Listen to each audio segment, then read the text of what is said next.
A high-born heiress confessed her feelings, but Luca shot her down without a second thought. To a gutter rat like him, romance was a luxury he couldn't afford. She stood there, stunned.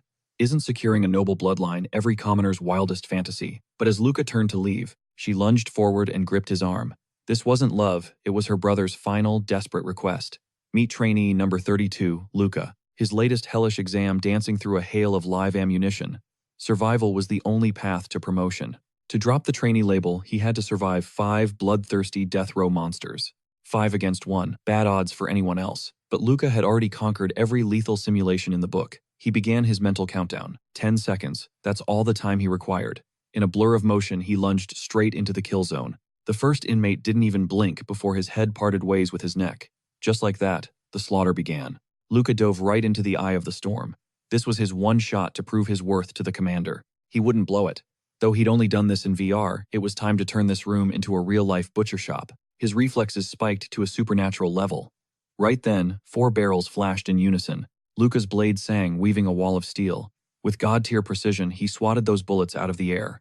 The lead rebounded, tearing through the gunman instead. Watching from above, the commander gave a chilling nod of approval. A lowly trainee pulling off high-level feats, unheard of. They'd just discovered a monster hiding in human skin. Limits were meant to be broken. As Luca exited the carnage, the commander's applause echoed through the hall. Bullet manipulation wasn't even on the syllabus yet. The commander flashed a predatory smile, promising Luca a reward he'd never forget. But as Luca turned to listen, the commander's hand shot forward. His fingers drove deep into Luca's eye socket. The onlookers gasped in pure terror as the commander gripped the eyeball. He squeezed until the eye burst into a gory mess. Instead of screaming, Luca just grinned and offered his thanks. He'd been dying for a cybernetic upgrade to track bullet paths anyway. Later back at the lounge, a blonde-haired elite cut him off. I'm Eli Trainee 012. That show you put on, absolute insanity. You're a natural-born killer. When Luca didn't bite, Eli realized he might have pushed too far. Still, he invited him in.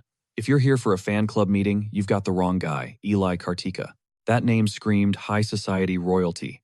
Logically, a slumdog like Luca had no business picking a fight with a noble heir. He figured the guy was probably just tasting some salty jealousy. Suddenly, Eli offered a small blue pill, a high-grade sedative, to numb the throbbing hole in Luca's face. Luca waved it off, but Eli warned that going into the next phase exhausted would be a death sentence. Luca offered a reluctant grunt of thanks. He'd seen Eli in action before. The guy wasn't just talk. Your precision is on another level, Eli admitted, tapping his own mechanical eye with a smirk. I've got a combat spec optic. Tracking bullets is child's play for me. Looks like the boss wants to turn you into a weapon too. He'd even paid for Luca's new eye personally. But for Luca, this wasn't a gift, it was a survival tax. While you're playing soldier, I'm fighting for my life. A slum kid like me doesn't get second chances to rise. Every test is a life or death gamble. Eli went quiet. Sure, the highborns looked perfect on the outside, but plenty of those silver spoon frauds got chewed up and spat out by the system eventually. They tried to bribe their way to the top, only to fail when the real steel started flying. Luca was surprised to hear a blue blood spit facts like that. Maybe not all highborns were useless trash. What was his angle? Eli reached out his gaze, dead serious. He knew a future legend when he saw one. Luca was a self-made beast who didn't need a daddy's money to climb. Luca gripped his hand back, a silent pact formed. They were both fuel for the Imperial fire. This is the chronicle of a boy, engineered to be the Ecclesia Empire's deadliest blade under their brutal iron-fisted regime. Fast forward a few days, Luca finally got his shiny new cyber eye. Instantly, his lethality reached a terrifying new peak. Every single shot was a perfect headshot. I guess some monsters are just built different, Eli remarked. A master of the blade and a legendary marksman, that's basically a walking cheat code. But to Luca, it felt easy. Especially when he saw Eli had stacked all his rounds into one single hole.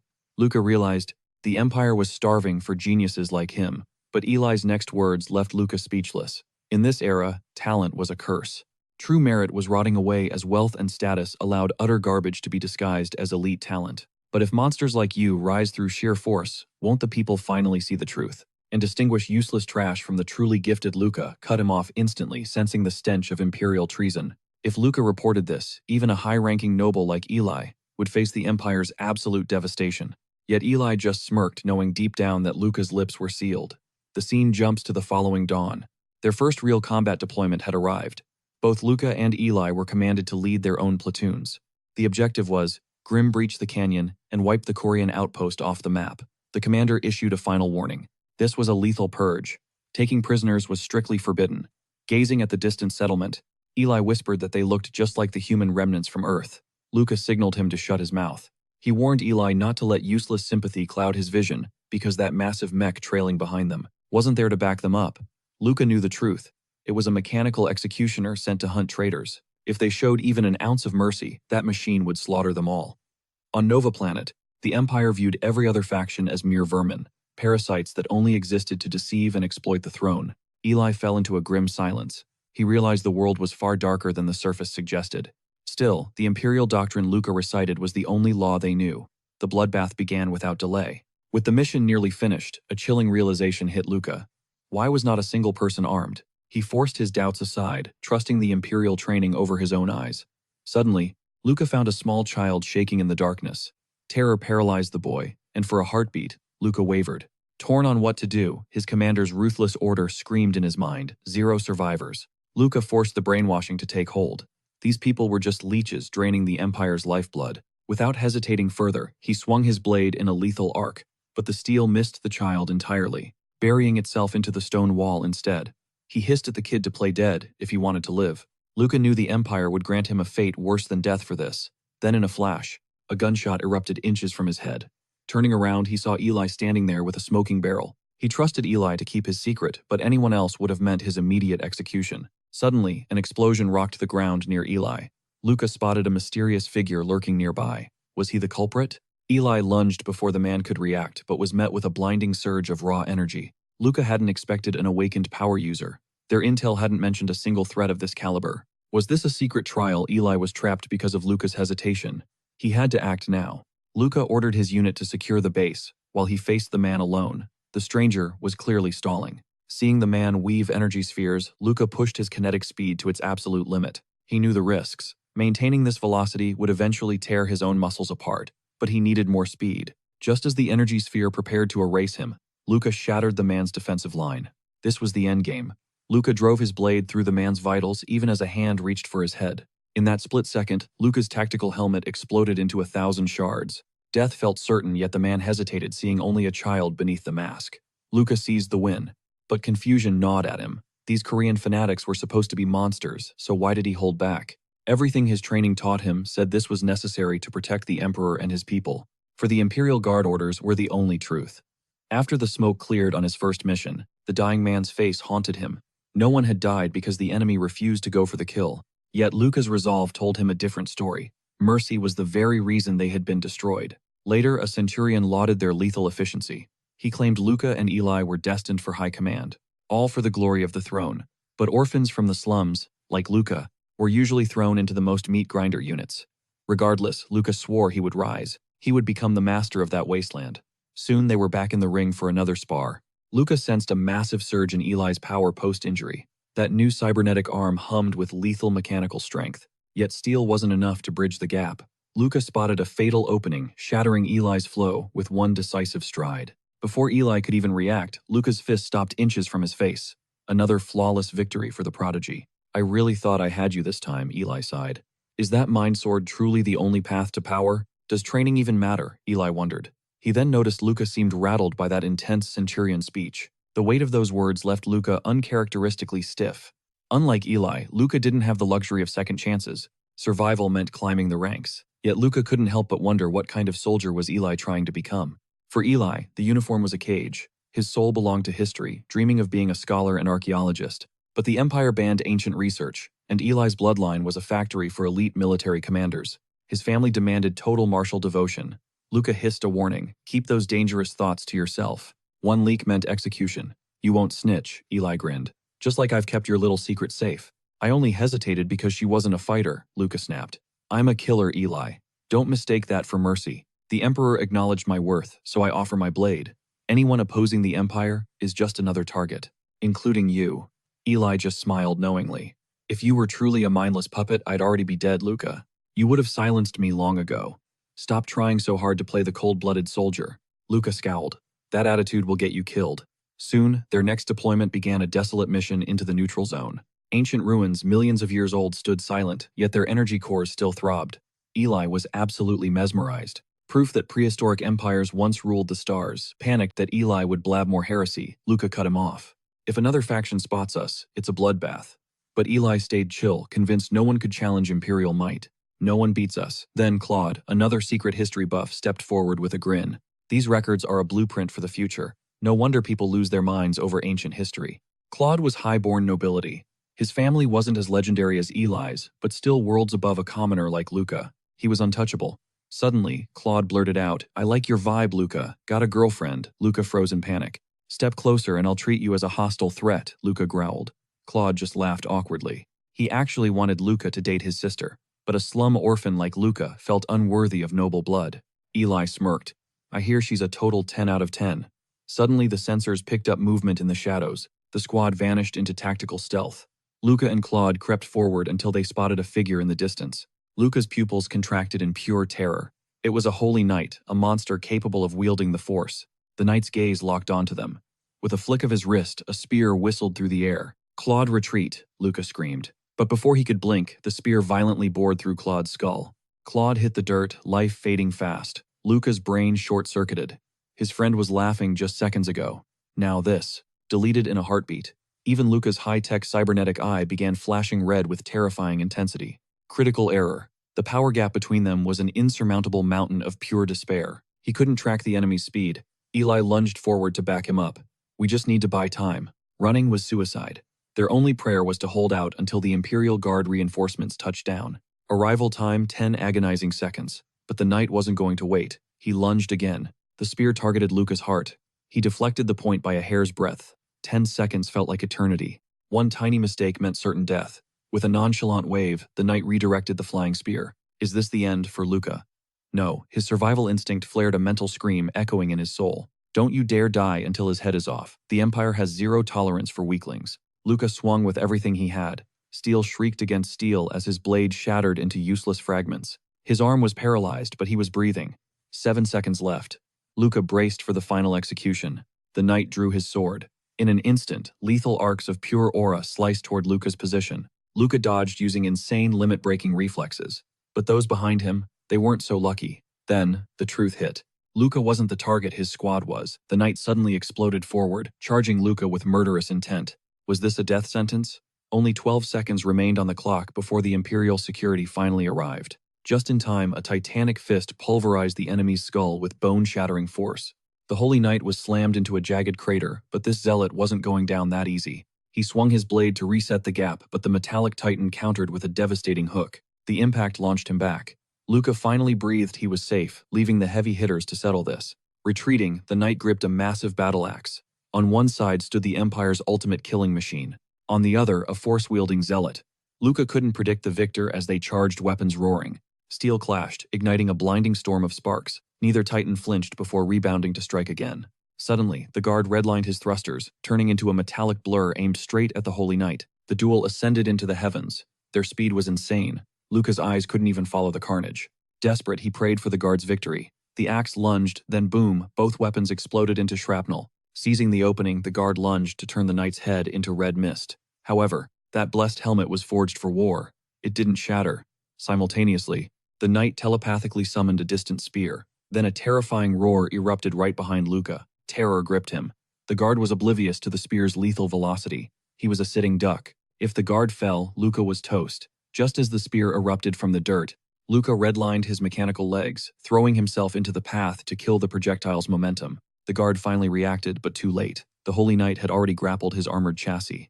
The guard diverted all emergency power to his fist, launching a punch like a supersonic missile. Target locked the knight's face. A deafening blast shook the area. Luca was blinded by the chaos. He prayed for a miracle. Heavy footsteps echoed through the dust. Luca's heart was hammering against his ribs.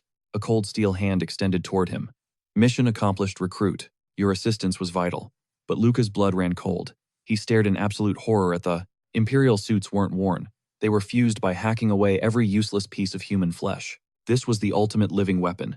Every cadet fantasized about this honor. To be a guard meant becoming a god. But this thing was headless and still moving. Was it even human? Silence fell. The guard reached for his neck only to realize his entire head had been erased. Power failed. The titan crumbled. Luca's idol was nothing more than a mangled mechanical nightmare. A hollow chill consumed him. He doubted he'd survive long enough for the extraction team. Was this his end? Suddenly, a familiar voice shattered the gloom. Eli was alive against all odds. Only 2 survivors remained in this graveyard.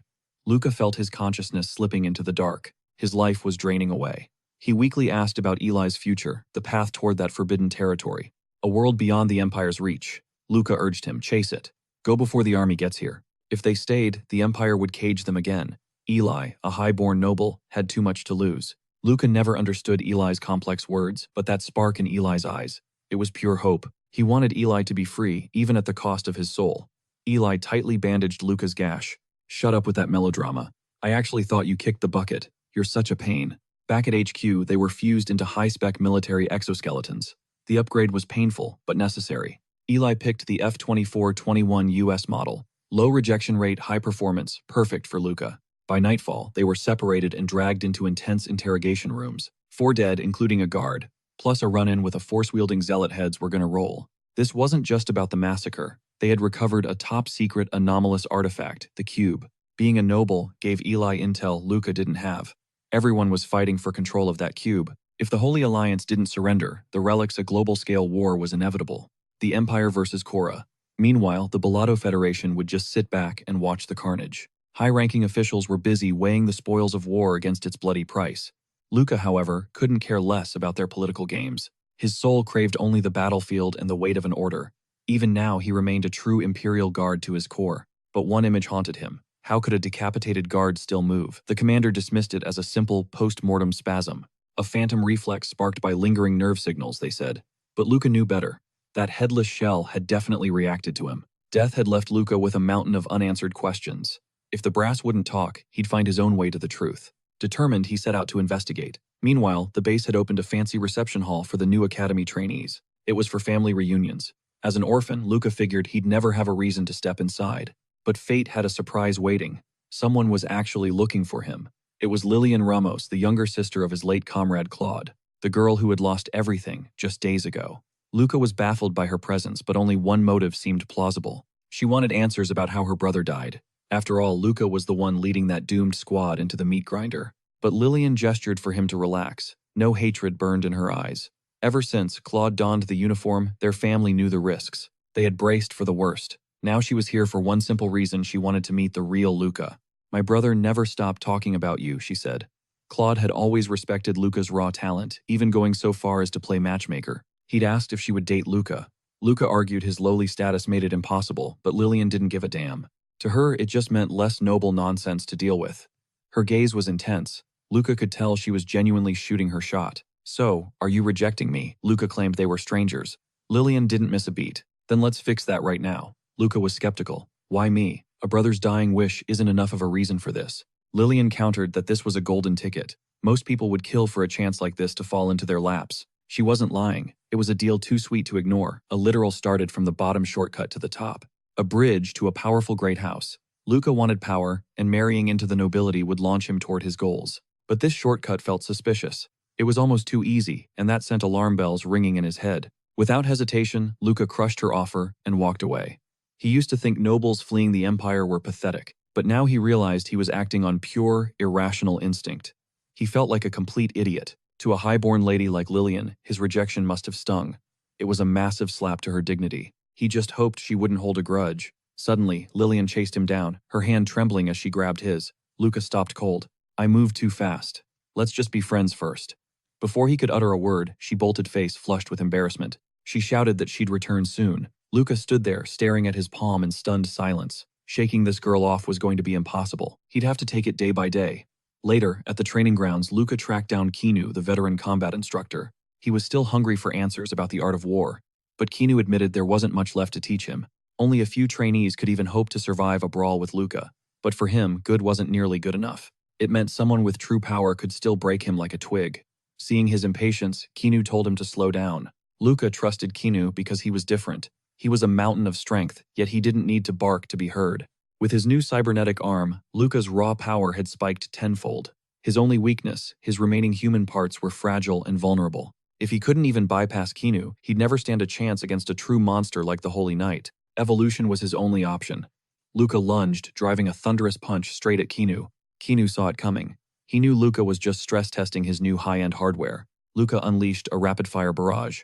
Kinu parried every strike, forcing Luca to bridge the gap and go all in. Luca spotted an opening. and snagged Kinu's sleeve. Thinking he had the upper hand, he aimed a finishing blow at Kinu's face, but Kinu simply flicked his wrist. Luka was tossed aside like a discarded toy. He didn't even see the move happen. He wouldn't stay down. Scrambling to his feet, Luka launched a desperate counter-ambush. Kinu moved like a shadow. He neutralized the strike instantly, catching Luka's momentum and throwing him like he was weightless. Luka's mind went blank. What just hit him? Kinu sighed, listing his errors. Underestimating your foe is one. Your frantic mindset is the other. Why the rush? Luka was floored. He couldn't even comprehend the physics of what had just occurred. His first strike had been aimed perfectly at Kinu's jaw, but Kinu just tapped his forearm and Luka's balance instantly evaporated. Worse, the kinetic energy of his own punch was redirected back into him, vibrating through his bones like a tremor. Clutching his mangled insides, Luka gasped out a question about that lethal move. Kinu's expression remained unreadable. It's purely for survival, Kinu replied. Luka struggled up desperate to master it. Kinu just brushed back his hair. With blood streaming from his right eye, Kinu warned him, shortcuts to power always demand a heavy soul tax. Scene change. Kinu probed Luka's experience. Luka admitted it felt like a dark curse had seized his veins. His body wasn't his own. When Kinu revealed the name Aegis, Luka's heart nearly stopped from the sheer weight. That was a forbidden rebel technique, yet Luka envisioned integrating its raw power into the Imperial ranks. Kinu had envisioned the same but warned of 3 fatal cracks. First, its mastery was a brutal nightmare. Second, it rotted the mind as Kinu's bleeding eye proved. The final flaw remained a dark mystery to Luka. Despite the risks, Luka's resolve didn't flicker. But the Empire viewed Luka as a high-stakes investment, not a man. He was valuable military hardware. His life, his choices, none of them belonged to him anymore. Since Aegis wrecks the brain, Kinu demanded a vow. Would Luka swear never to unleash it again? Luka sensed that any lie would be stripped bare. Looking at Kinu's shadow, he chose the dangerous truth. I won't promise, but I'll try. A faint, rare smirk crossed Kinu's face as he gripped Luka's shoulder. Honesty beat a hollow oath any day. Suddenly, Kinu's stance shifted with predatory speed. A savage kick launched Luka skyward. From this moment, every second is a battle. Stay focused or die. Nursing his wounds, Luka realized the grueling hell ahead. Instructor Kinu had finally accepted him as a student. 1 month of agony flew by. Eli was horrified. Luka looked like a ghost who had forgotten how to sleep. Day and night, Luka had been locked in a death spar with Kinu. No textbooks, just raw, unfiltered combat evolution. He had to adapt or break. Aegis wasn't like any orthodox martial art Luka had ever encountered before. Forget grinding skills. Aegis was about cannibalizing every scrap of potential from one's own physical limits. It was a lethal combat algorithm designed to trigger every internal weapon with cold mechanical precision. It calculated the most efficient way to end a life, turning the body into a perfect killing machine. It was basically overclocking the human nervous system. Luka shifted focus, asking about Eli's recent missions. Eli played it cool, but Luka sensed danger. The security captain's disappearance felt like a bad omen. Eli leaned in, whispering family secrets. A massive rebellion was brewing in the dark heart of the city. Luka's blood ran cold. Eli didn't have the full map, only the scent of a coming uprising. Luka stayed silent. Civil war while fighting an external enemy. That wasn't just treason, it was a collective suicide pact. Eli snapped back, claiming the internal rot would kill them first. He didn't even get to finish his sentence. Luka pinned him to the wall with terrifying force.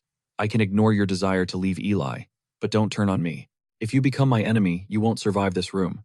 Eli didn't flinch, even as his breath caught. He met Luka's gaze with icy calm. Relax. I'm an Imperial guard too. You think I'd throw my life away? Luka let go, warning him to watch his tongue. Traitor lists were written in blood, and he didn't want Eli on one. Those dangerous words were for Luka's ears only. Catching his breath, Eli offered a weekend meal as a peace offering. Busy. And you're getting on my nerves, Luka retorted, turning his back on his only friend. The scene shifted to the desolate slums of Acresia, a place both men knew with painful, visceral clarity. They had both crawled out of this filth. Luka swore he'd never breathe this suffocating toxic air again. He despised the lowlifes here, wanting to scrub the memory of this gutter from his very soul. Yet Kinu's training path led them straight into the scorching depths of the lava zone beneath the capital. This geothermal hell powered the high life above, while choking the poor who lived in its shadows. Luka thanked his lucky stars he escaped. Otherwise, he'd just be another nameless corpse in the vents. Following Kinu into a dark alley, Luka felt the predatory eyes of the desperate watching their every move. Kinu navigated the labyrinth like a ghost returning home. He knew these wretched streets better than Luka ever did. Decades in the guard hadn't erased his street smarts. Why did he still feel like a local here? Kinu ordered Luka to nerf his prosthetics to minimum power. This wasn't just a fight, it was a handicap match. Questioning was useless. They reached a heavy door, and Kinu demanded an audience with the local underworld kingpin. Kinu's unwavering poise stalled the thugs. What's your deal with boss? Aleph. Kinu just lazily scratched his head. So Aleph is the new boss, Kinu mused. Aiming his piece a goon, snarled, "Scram, you delusional brat." In this empire, pointing iron at an imperial guard usually meant death. Yet Kinu kept his legendary identity hidden. Luca vanished, reappearing instantly to close the distance and send a security goon soaring through the air with force. Following a vicious blow, he executed a perfect shoulder throw, slamming the man down and pinning him to the floor. A second guard fumbled for his gun, but Luca's muzzle was already locked on. Make a move if you want death. Go on, dial Aleph. It is your only shot at survival. Shaking, they ditched their gear and bolted into the shadows. As the duo fled to snitch, Luca eyed the massive circular dome ahead. What kind of fortress is this? He asked. Kinu smirked. An underground deathmatch arena. The scene shifts as they are escorted straight into the lion's den. Inside the office sat Aleph, a massive, imposing tank of a man. Kinu gestured toward Luca with a nonchalant thumb. Throw this kid into the ring. If he gets pulverized, no charge, I could not care less. Then things clicked for Luca. Luca finally realized why Kinu told him to suppress his strength. Aleph inhaled deeply from his cigarette eyes, scanning them coldly. He flicked the lit ember at Kinu, but Luca snatched it mid-air. Instantly, every thug in the room aimed their pieces. You have got it twisted. We did not invite you for a chat, we just needed a slaughterhouse to dump your corpses. As they traded threats, Luca dissected the room, measuring the deadly tension vibrating between the two veteran players. Luca sensed a bluff. If Aleph really wanted them in the ground, he would have squeezed the trigger 5 minutes ago. Sharpening his senses, Luca tracked 2 armed guards outside. A perfect blood-soaked tactical map formed instantly within his mind. Step 1. Flip the heavy iron table to shatter their line of sight and create a momentary shield from fire. Then his fist would blast through the metal, turning the thug's skull into a mess of bone and bloody shrapnel. The guards outside would be too slow. By then, Luca would have a stolen gun braced, ready to neutralize them. From the doorframe, he would fire 2 surgical shots mid-air to end it. Suddenly, Kinu broke the silence with a question. Kinu asked about the former manager. Aleph froze. Drogla, he is history. Got caught rigging fights and paid the price. Kinu saw right through him. This place is a goldmine, so you offed Drogla to seize the throne, did you not? No judgment here. Drogla murdered his predecessor too. That is just the brutal blood-soaked law of the underground world. Aleph bolted up, aiming his pistol at Kinu's head. Who are you? How do you know that Kinu did not flinch? Take a seat, Aleph, unless you want to join Drogla in hell. I do not give second warnings. Aleph broke out in sweat. Aleph signaled his men to stand down. His survival instincts screamed that Kinu was dangerous. You seriously want this kid fighting? Aleph sized Luca up his pupils, glowing faintly as he scanned the boy's body for any hidden combat potential. Your limbs are not built for war. You are just a squishy meat sack. You will be pulverized into a red smear. Aleph agreed, but demanded a heavy price. Kinu threw out the ultimate bait. I know where Drogla hid his secret vault. You have got his eyeball for the scanner, right? Aleph went numb. Now he was dying to know Kinu's true identity. Kinu just gave a cryptic smile. I am just a ghost from a past best left buried. Aleph did not dare push further.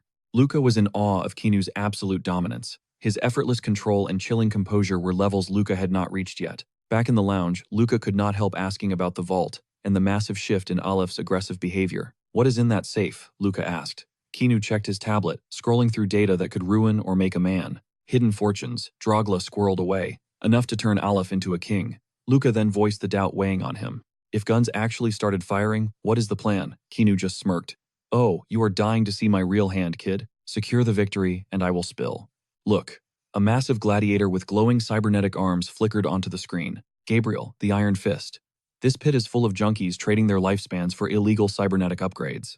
Gabriel was a power-hungry monster who did not give a damn about the lethal side effects of his heavy modifications. With Luca's power suppressed, one solid hit meant a trip to the morgue.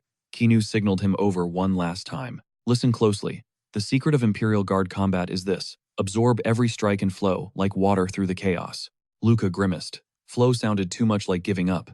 But Kinu shot back. Water never fails, it only adapts. It evolves. You have talent. I saw it when you slapped bullets away barehanded. Your initiative actually impressed me. Real monsters are always drawn to destiny.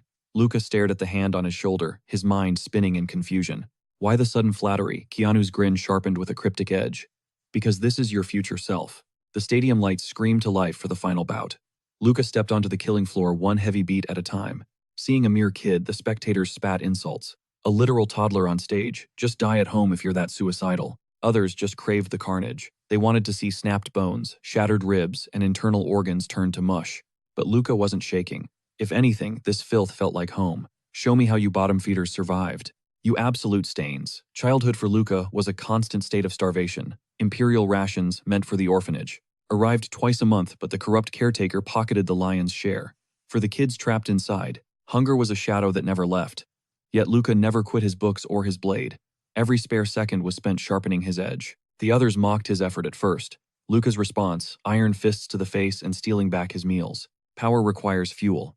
Better this food builds my muscle than rots in the gut of a loser. Survival of the fittest. Luca mastered that brutal law as a boy, and time proved him right. He cleared the second trials at 12. By 15, he was a trainee. He never planned to look back at these dregs. He'd wiped this hellhole from his memory until now. As Gabriel entered the ring, the stadium erupted in a bloodthirsty roar. Catching sight of Luca, Gabriel's lip curled in pure mockery. Alf must be joking, feeding me a stray pup like this. Luca, however, was already scanning for weaknesses. Gabriel was a patchwork of mismatched cyberware from different brands. They barely synced up. A mechanical Frankenstein. That massive right arm was literally dragging his shoulder out of alignment. Every time he flexed, it strained his entire spine. Regardless, the man was a tank. His frame was a weapon built for a single purpose, raw, terrifying power. Gabriel eyed Luca with predatory intent. You've got a cute face, kid. Maybe spend the night serving me instead. Luca met him with a frostbitten smirk. Sounds like you're the one needing a nurse, because you're leaving this cage in a body bag. Gabriel let out a guttural laugh. I'll break you until you're begging to be my pet. Olive's voice boomed over the speakers. A reflection of our brutal world begins now. Will you be the anvil? Or will you be the hammer that crushes all? Keanu watched from above, arms crossed as the alarm wailed. Signaling the start of the slaughter, Gabriel was a walking war machine. Luca, on the other hand, was rocking civilian-grade scrap. One clean hit meant instant death.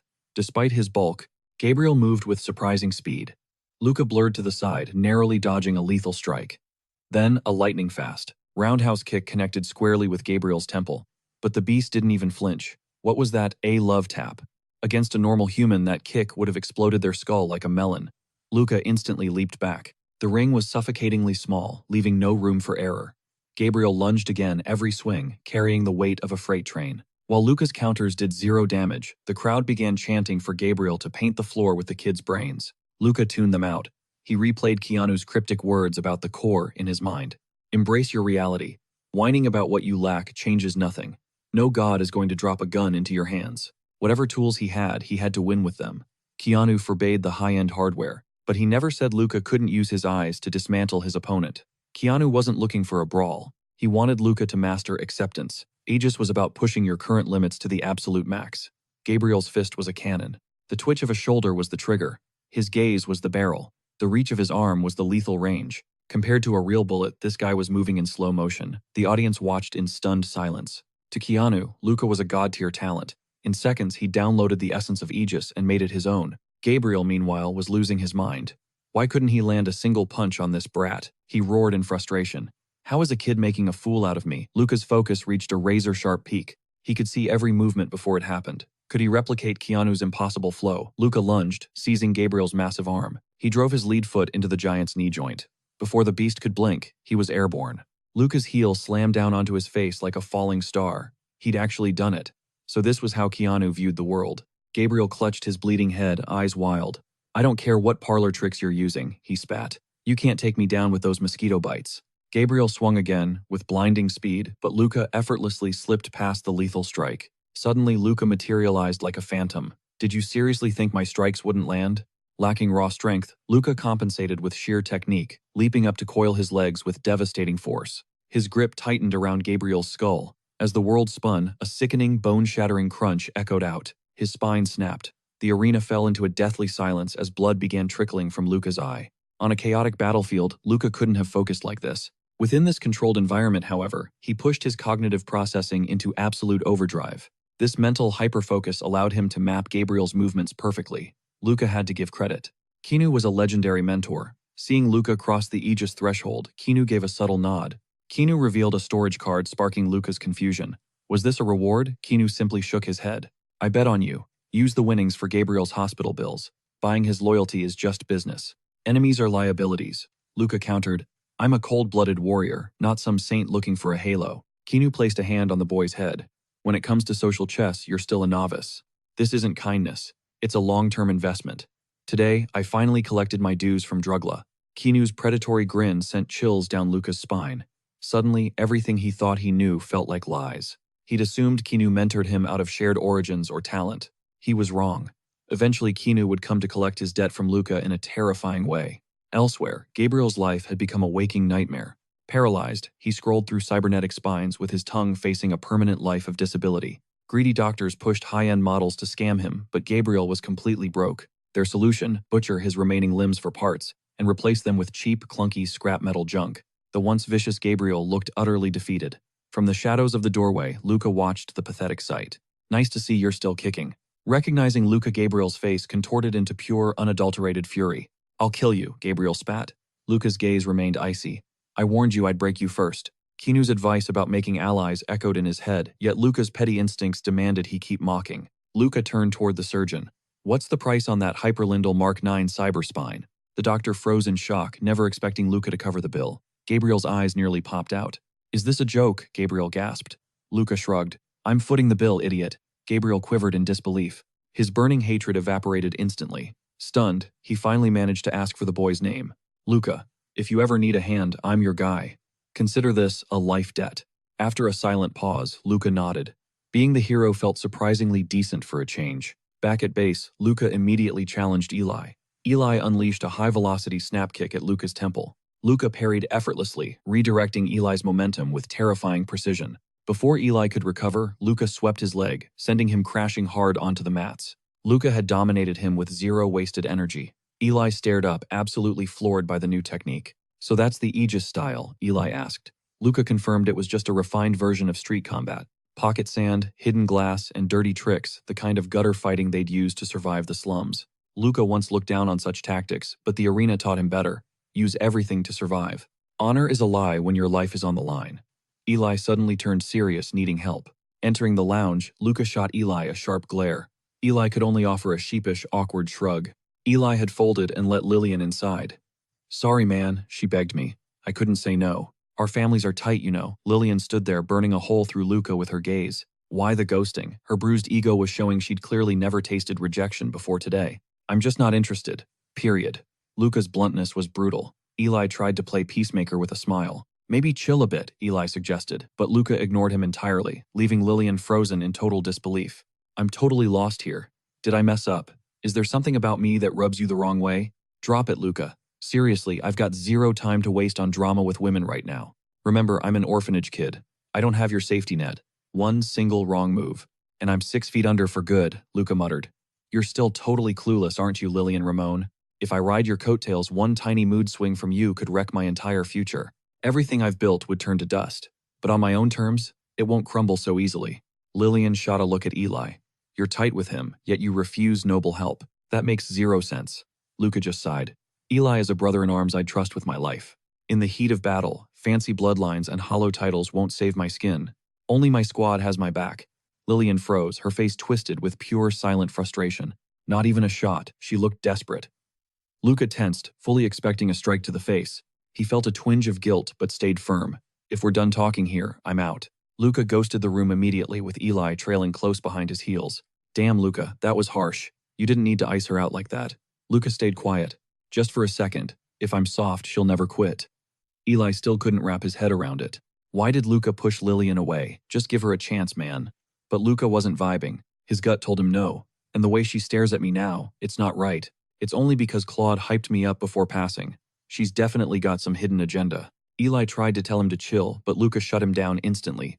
"You're into her, aren't you?" Eli looked shook. "How did you know it's in your eyes and your shaky breath?" "You totally lost it earlier," Luca noted. "Look, I'm not interested. If she's your type, stop talking and go get your girl." Eli gritted his teeth, glancing back at the lounge. That playboy move just wasn't his style. The scene shifts to later that day. Luca hit up instructor Keanu once more. This lesson, advanced neurocombat meditation. Deep in the zone, Luca's thoughts drifted back to that intense office confrontation. If things had gone south, what would Keanu do? Thugs were packing heat everywhere. The place was surrounded. Unarmed Luca saw no way to escape that death trap. Completely unscathed, Keanu grinned. "If bullets fly, I'm diving under the desk for cover." Avoiding the crossfire entirely, Luca scowled, hating that answer. "If you hide first, you blow your opening, you'll just end up full of holes like Swiss cheese." Keanu laughed. "You'd charge in and take the hits like a total tank. Even if you ate some lead, you probably thought taking a hostage was the play. Grabbing Aleph, terrible idea. You'd both be dead meat in a place like that.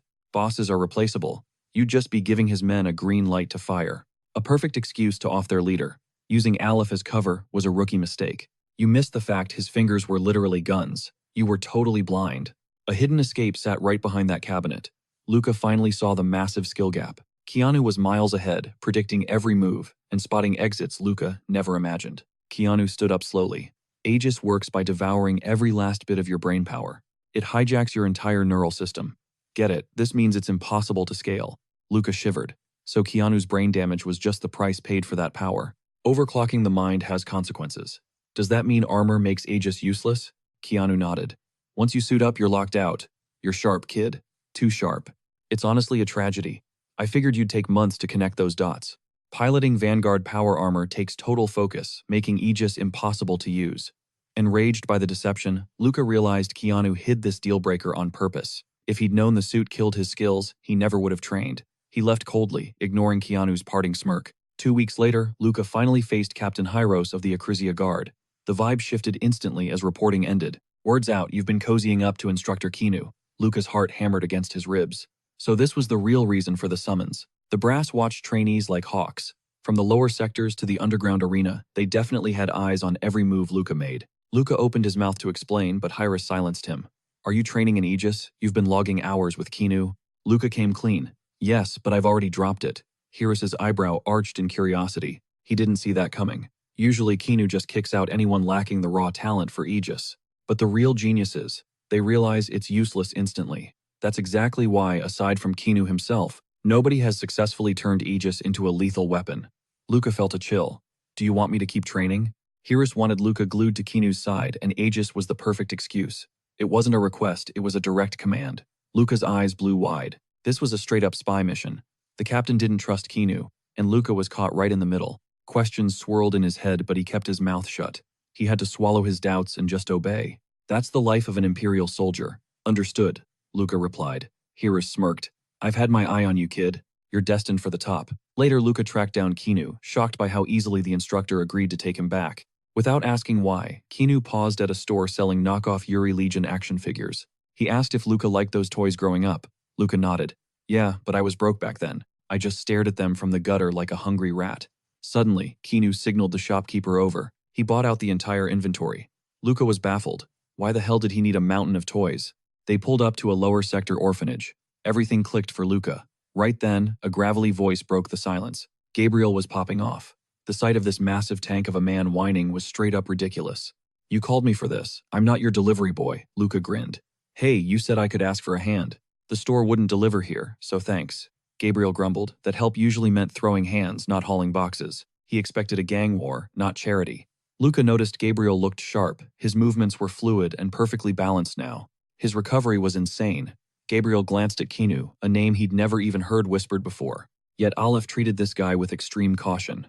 Luca figured this was Keanu's childhood home, a way of giving back. Success hadn't changed him. The doors flew open, and kids swarmed them. Thanks, ugly uncle. Thanks, handsome bro. Gabriel actually smiled instead of raging.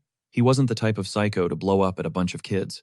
Children scrambled for consoles and toys. Predictably, scraps broke out as they fought over the best loot. Luca and Gabriel just watched. In this dog-eat-dog world, you have to fight for what you want. Fairness is a myth. If you want it, you snatch it from someone else's grip. Period. For every winner, there's a loser. The world's resources aren't exactly infinite after all. It's a harsh truth. Then Keanu waved Luca over for a chat. Apparently, he visited this place often. The headmaster looked way too well fed, probably getting rich by stealing the kids' food money. Luca finally voiced his curiosity. Sir, was this your home? Keanu slowly shook his head. I've forgotten my roots. I just visit these places occasionally. Maybe I even saw yours. Keanu looked drained, like a weary retired guard. Why did the captain feel the need to stalk him? The question haunted Luca. Keanu's mind was failing him, his brain barely functioning after years of trauma. His nerves were fried from overload. He was barely holding his shattered psyche together through pure will. Luca wondered if that was his own future, assuming he even survived long enough to find out. Keanu snapped Luca back to reality. Did Captain Hyros send you? Luca's heart nearly stopped. Pure dread crawled up his spine. Luca looked away, knowing Keanu could read a man's soul. Panic flared. Keanu could end him right here. Stay cool if you want to keep breathing. I don't want to hurt you, but I don't know my own strength. Luca fought to stay calm. He dialed down his mechanical output. I'm a soldier. That's the only answer I have. Kinu loomed closer. You're a puppet on a string, following orders with no idea how to react. You're a textbook soldier. Obedient, logical, exactly what the Empire wants. Then Kinu's voice dropped to a sub-zero chill. When you first approached me, you really thought this was your own choice. From the moment you used ballistic control solo, the higher-ups were already moving. They couldn't ignore an anomaly like me or a talent like you. You think you chose to find me post-Clay, but this meeting was engineered by the Empire's cold logic. Luca couldn't stop the trembling. His very body was reacting to the weight of that realization. He wanted to believe in his own agency. This was my choice, he spat, but Kinu just smirked. In this world, everyone is someone's puppet. Most people are just too blind to see the strings. Free will is just a lie told to slaves to keep them compliant. Report me if you want. Kinu's words acted like a poison. Suddenly, even Captain Hyros's guidance felt like a calculated trap. Don't doubt the Empire, he told himself. Don't let him get in your head. But it was too late. If even his hunger for power was programmed, then his entire life was just a hollow simulation. Back at the simulation hall, Luca kept quiet. Snitching would only trigger a mandatory psychological purge. The Empire doesn't tolerate ideological rot.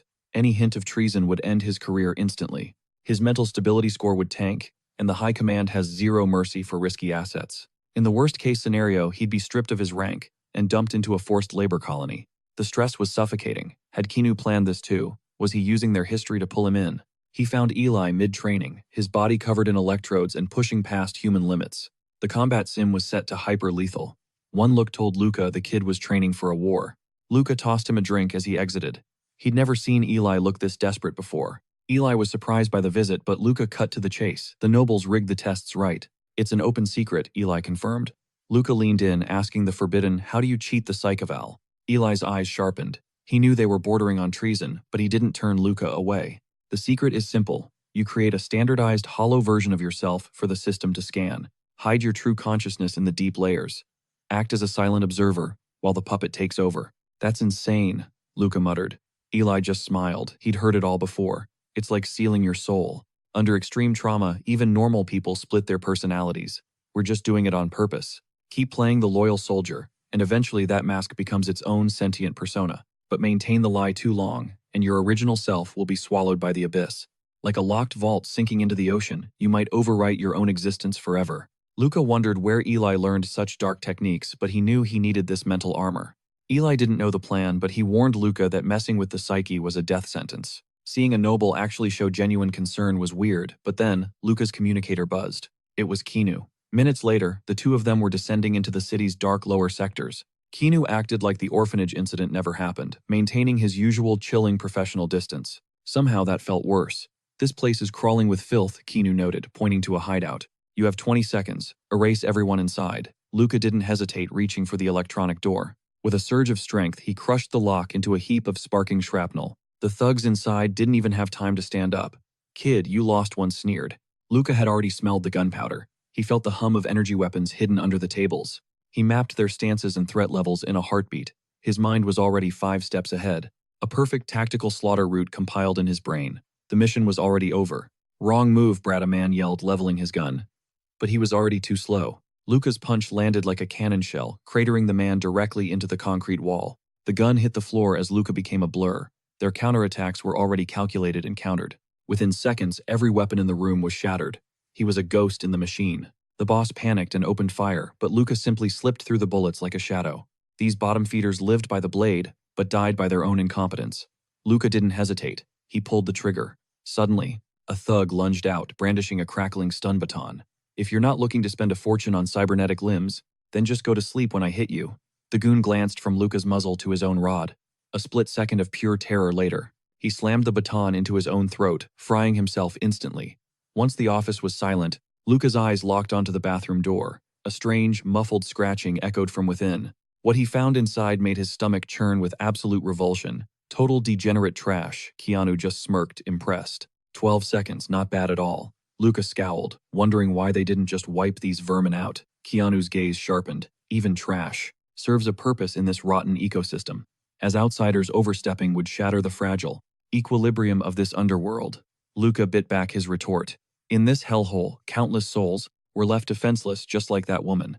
This is the grim reality for those without power. Luca realized the higher he ascended, the uglier the world became.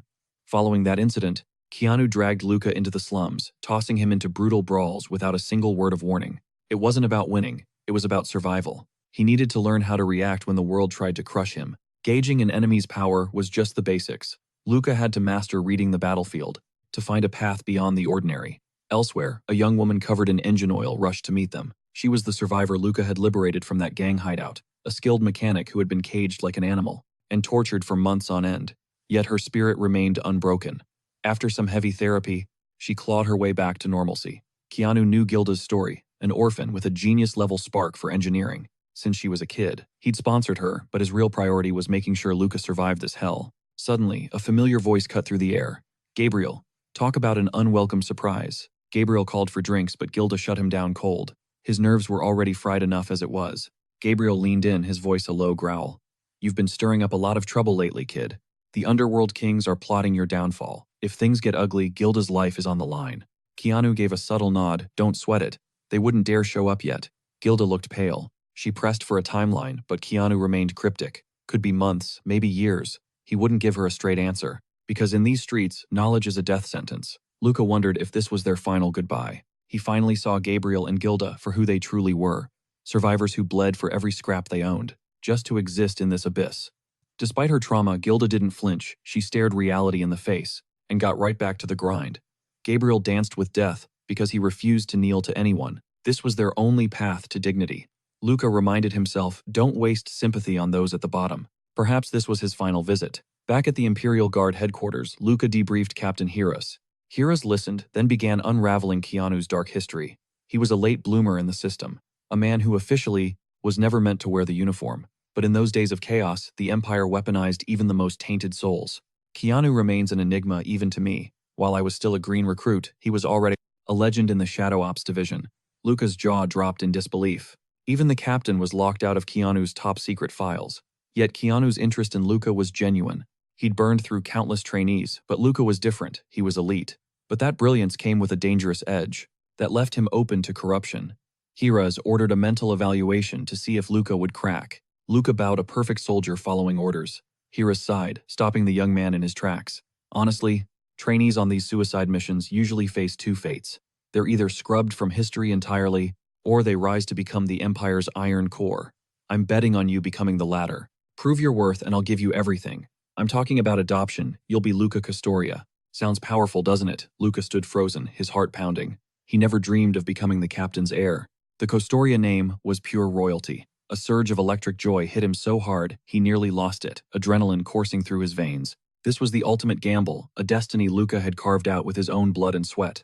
The scene shifted. Eli's fists blurred in a brutal rhythmic dance, each strike hitting the heavy bag with a bone-jarring thud. Redlining his mechanical arm's output, he delivered a final blow that rocketed the 1-ton bag into the ceiling. Gasping for oxygen, Eli collapsed. He grabbed a jar of salve, desperately soothing the raw flesh near his implants. Observing the smoking joints, Luca spoke up. You're pushing past the brink. Are you even the Eli I know? Luca sensed the crushing weight on Eli's soul. Whatever you need, just ask. Eli's gaze remained fixed on the floor. The words were right there, yet Eli hesitated. Just once. Promise me. You'll follow my lead without question. Silence hung heavy. Luca knew a favor phrased this way meant things were about to get deadly serious. If war ever consumes you, I'm coming, Eli declared. I'll trade my life to bring you back home. Eli burned to spill every secret, but even before the first shot was fired, he desperately prayed his darkest premonitions wouldn't come true. Backed by Eli's guidance, Luca absolutely annihilated the psych exam, scoring high enough to stun the high command. Luca's next move, infiltrating the elite Custoria family. For those born in the dirt, it was a rare shot at glory. It was the ultimate chance to flip the script on life. A month later, the Imperial Guard mobilized for war. A special military mandate is now active. Our goal, the ruthless extermination of every rebel force, defying the Empire. 3 great houses lead the revolt, spearheaded by the Ramones. Luca froze his eyes, instantly locking onto Eli. Lillian Ramones, Claude's own flesh and blood. This was Eli's true nightmare. But before the drop, every squad endured rigorous cybernetic and weapon diagnostics. With checks complete, the Iron Beast roared toward the front. Luca never saw it coming. The Empire actually assigned an elite guard member to lead a mere platoon. The brass was treating this bloody uprising like a twisted tutorial. Luca's new deputy, a battle-scarred veteran. He was a lethal asset for this meat grinder. Yet everyone knew the truth, they were just disposable training fodder. Despite their ironclad discipline, these soldiers wouldn't just hand over their loyalty to a green, unproven commander. They weren't about to follow a leader whose skills were a mystery. Still, Luca had to seize the reins personally. Two choices flashed in his mind. First, let Sergeant Kodra take point. Even with half-baked orders, he'd deliver. Kodra would make it happen, the safe play. Second, provoke their fury, and then extinguish it with absolute force. I'm leagues above you, so you'll obey. Period. Luca was determined to rip out any seeds of defiance. He aimed to crush them under his heel with overwhelming power. Tension peaked as Kodra suddenly grabbed Luca's arm. Squad leader Luca, a private word. In a blur, Luca violently hurled Kodra away like he was nothing. Kodra somersaulted through the air, crashing violently onto the steel deck, right before the entire stunned squad. Luca's voice turned ice cold. Laying hands on your superior, you think your age gives you a pass to play me? Kodra casually dusted off his suit. I'm from the slums too. Raised in a numbered orphanage, just another statistic. I'm young, but Luca is younger, yet he towers above us in rank. Even a fool knows why. Because he's just better. He'll be the most elite leader you've ever served. Kodra stood straight and offered a bow. My apologies. I'll stay in my lane. Squad, leader Luca. Sergeant Kodra's intuition was sharper than a blade. Before long, they reached the rebel fortress sitting right on the Empire's treacherous forward line. The Imperial Guard captain began outlining the slaughter. Word of Luca's ruthless display quickly reached Eli's ears. Luca acted out of a refusal to be babied. Yet to the veterans, a guard trainee was still just a child. Suddenly, Horus appeared before the troops. The rebel scum have entrenched themselves within the excavated ruins. This mysterious site is guarded by double walls and 5 lethal defense towers watching every move. Your mission: level those fortifications. Clear the path for our main forces to launch a merciless total siege. The armored core was decked out in full battle plate. Luca realized the scale of this purge was truly massive. Cut to the shadows. Luca and Eli met as planned. Luca cut deep. Is this about the Ramones family? Eli fell into a heavy silence, giving a hollow nod. Luca knew their history, but they were both trapped. Siding with traitors meant instant execution. Not even the legendary Celtica bloodline could shield them from the purge. Eli wasn't praying for a miracle. If a single chance existed, he just wanted to pull Lillian out alive. Luca let out a cold, sharp laugh. You're playing matchmaker for your own crush. You've completely lost your mind. Eli was cornered. Lillian loathed the nobility, so he introduced her to his only real hope, Luca. But saving her was a death sentence. This wasn't just a rule break. Discovery meant instant execution by the brass. The conversation died there. Eli swore he'd stay out of it, but Luca could smell the lie instantly. Luca sensed the shift in Eli's aura. That idiot was going to save Lillian even if it cost him everything. Eli's feelings didn't matter. For his own survival, the best outcome was that their paths never crossed again. It was the only way to keep Eli alive. Cut back to the camp as Luca returned to the staging area. Only the head and heart truly mattered. As long as those stayed intact, an Imperial soldier was practically immortal. If blood still reached the brain, medics could rebuild the rest. Suddenly, Kodra tracked Luca down. He'd seen the classified files and knew Luca was a beast. Still, the veteran had some hard-earned wisdom to share. Luca gave a subtle nod, signaling him to relax. If the advice is solid, he'll take it from anyone regardless of rank. Kodra saluted, his tension visibly easing. Once the mechs wipe the towers, we storm the fortress. That is the play. As the distance closed, the transport ground to a sudden halt. Mechanized soldiers flooded out like a steel wave. He spearheaded the agile armor toward the Kane stronghold. Jet black myrmidons, a lethal mix of 2nd and 3rd generation models, swarmed the horizon like a plague of metal ants. The squad held their breath, eyes locked on the chaotic display. Azure smoke billowed as the enemy finally clashed with the Legion. A few units took hits, but only 4 or 5 went down. Moments later, the mechs were in striking distance. Moving as one, they rained missiles onto the energy shield, using the smoke as a tactical veil. The mech soldiers unsheathed massive spears. These myrmidon blades were forged from a rare mineral called holish. The holish sparked a violent reaction, tearing a temporary gap straight through the shimmering shield. These were the ultimate shield breakers for this op. Under their brutal pressure, the energy barrier finally caved. Everything rested on the myrmidons' shoulders. If they failed, this mission would turn into a bloodbath. All they could do was pray for the tower teams to check in. A minute later, the radio crackled to life. Towers dark, move to phase 2. A collective sigh of relief swept through the ranks. Luca couldn't help but smirk. The battlefield was a pure slaughterhouse. But he was exactly the kind of psycho who thrived in this absolute carnage. Without this chaos, I would have lost my mind long ago. Time to show them what I am made of. The plan was simple: total infantry saturation, from every possible angle. Command wanted 0 survivors. The rebels were being backed into a corner. The tunnels beneath the fortress were a twisted labyrinthine hellscape. even the known paths, dropped hundreds of meters into the dark, and with rebel modifications, their maps were basically useless. They had likely bottlenecked the entrances to keep the Myrmidons out. Before long, Luca's unit hit a fork in the road. He immediately stepped up to take the lead. Kodra, his second in command, hesitated. Taking point here is suicide, Captain. Luca just looked at him. You worried you will get blamed if I bite the dust. Kodra didn't flinch and nodded, but Luca's mind was set. I could not care less what happens after I am gone. Demotions or pay cuts, not my problem.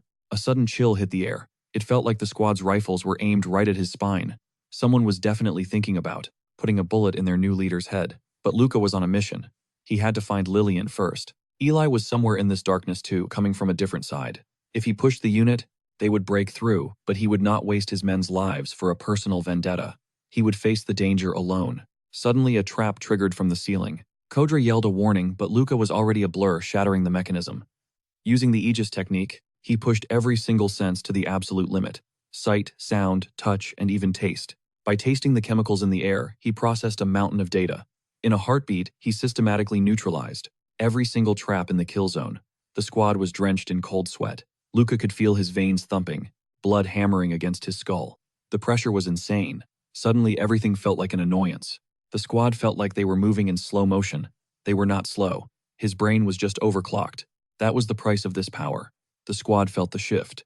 In an instant, Luca radiated the terrifying, volatile bloodlust of a starving predator. He kicked the heavy iron door straight off its hinges. The rebel on the other side was pinned to the wall and crushed instantly.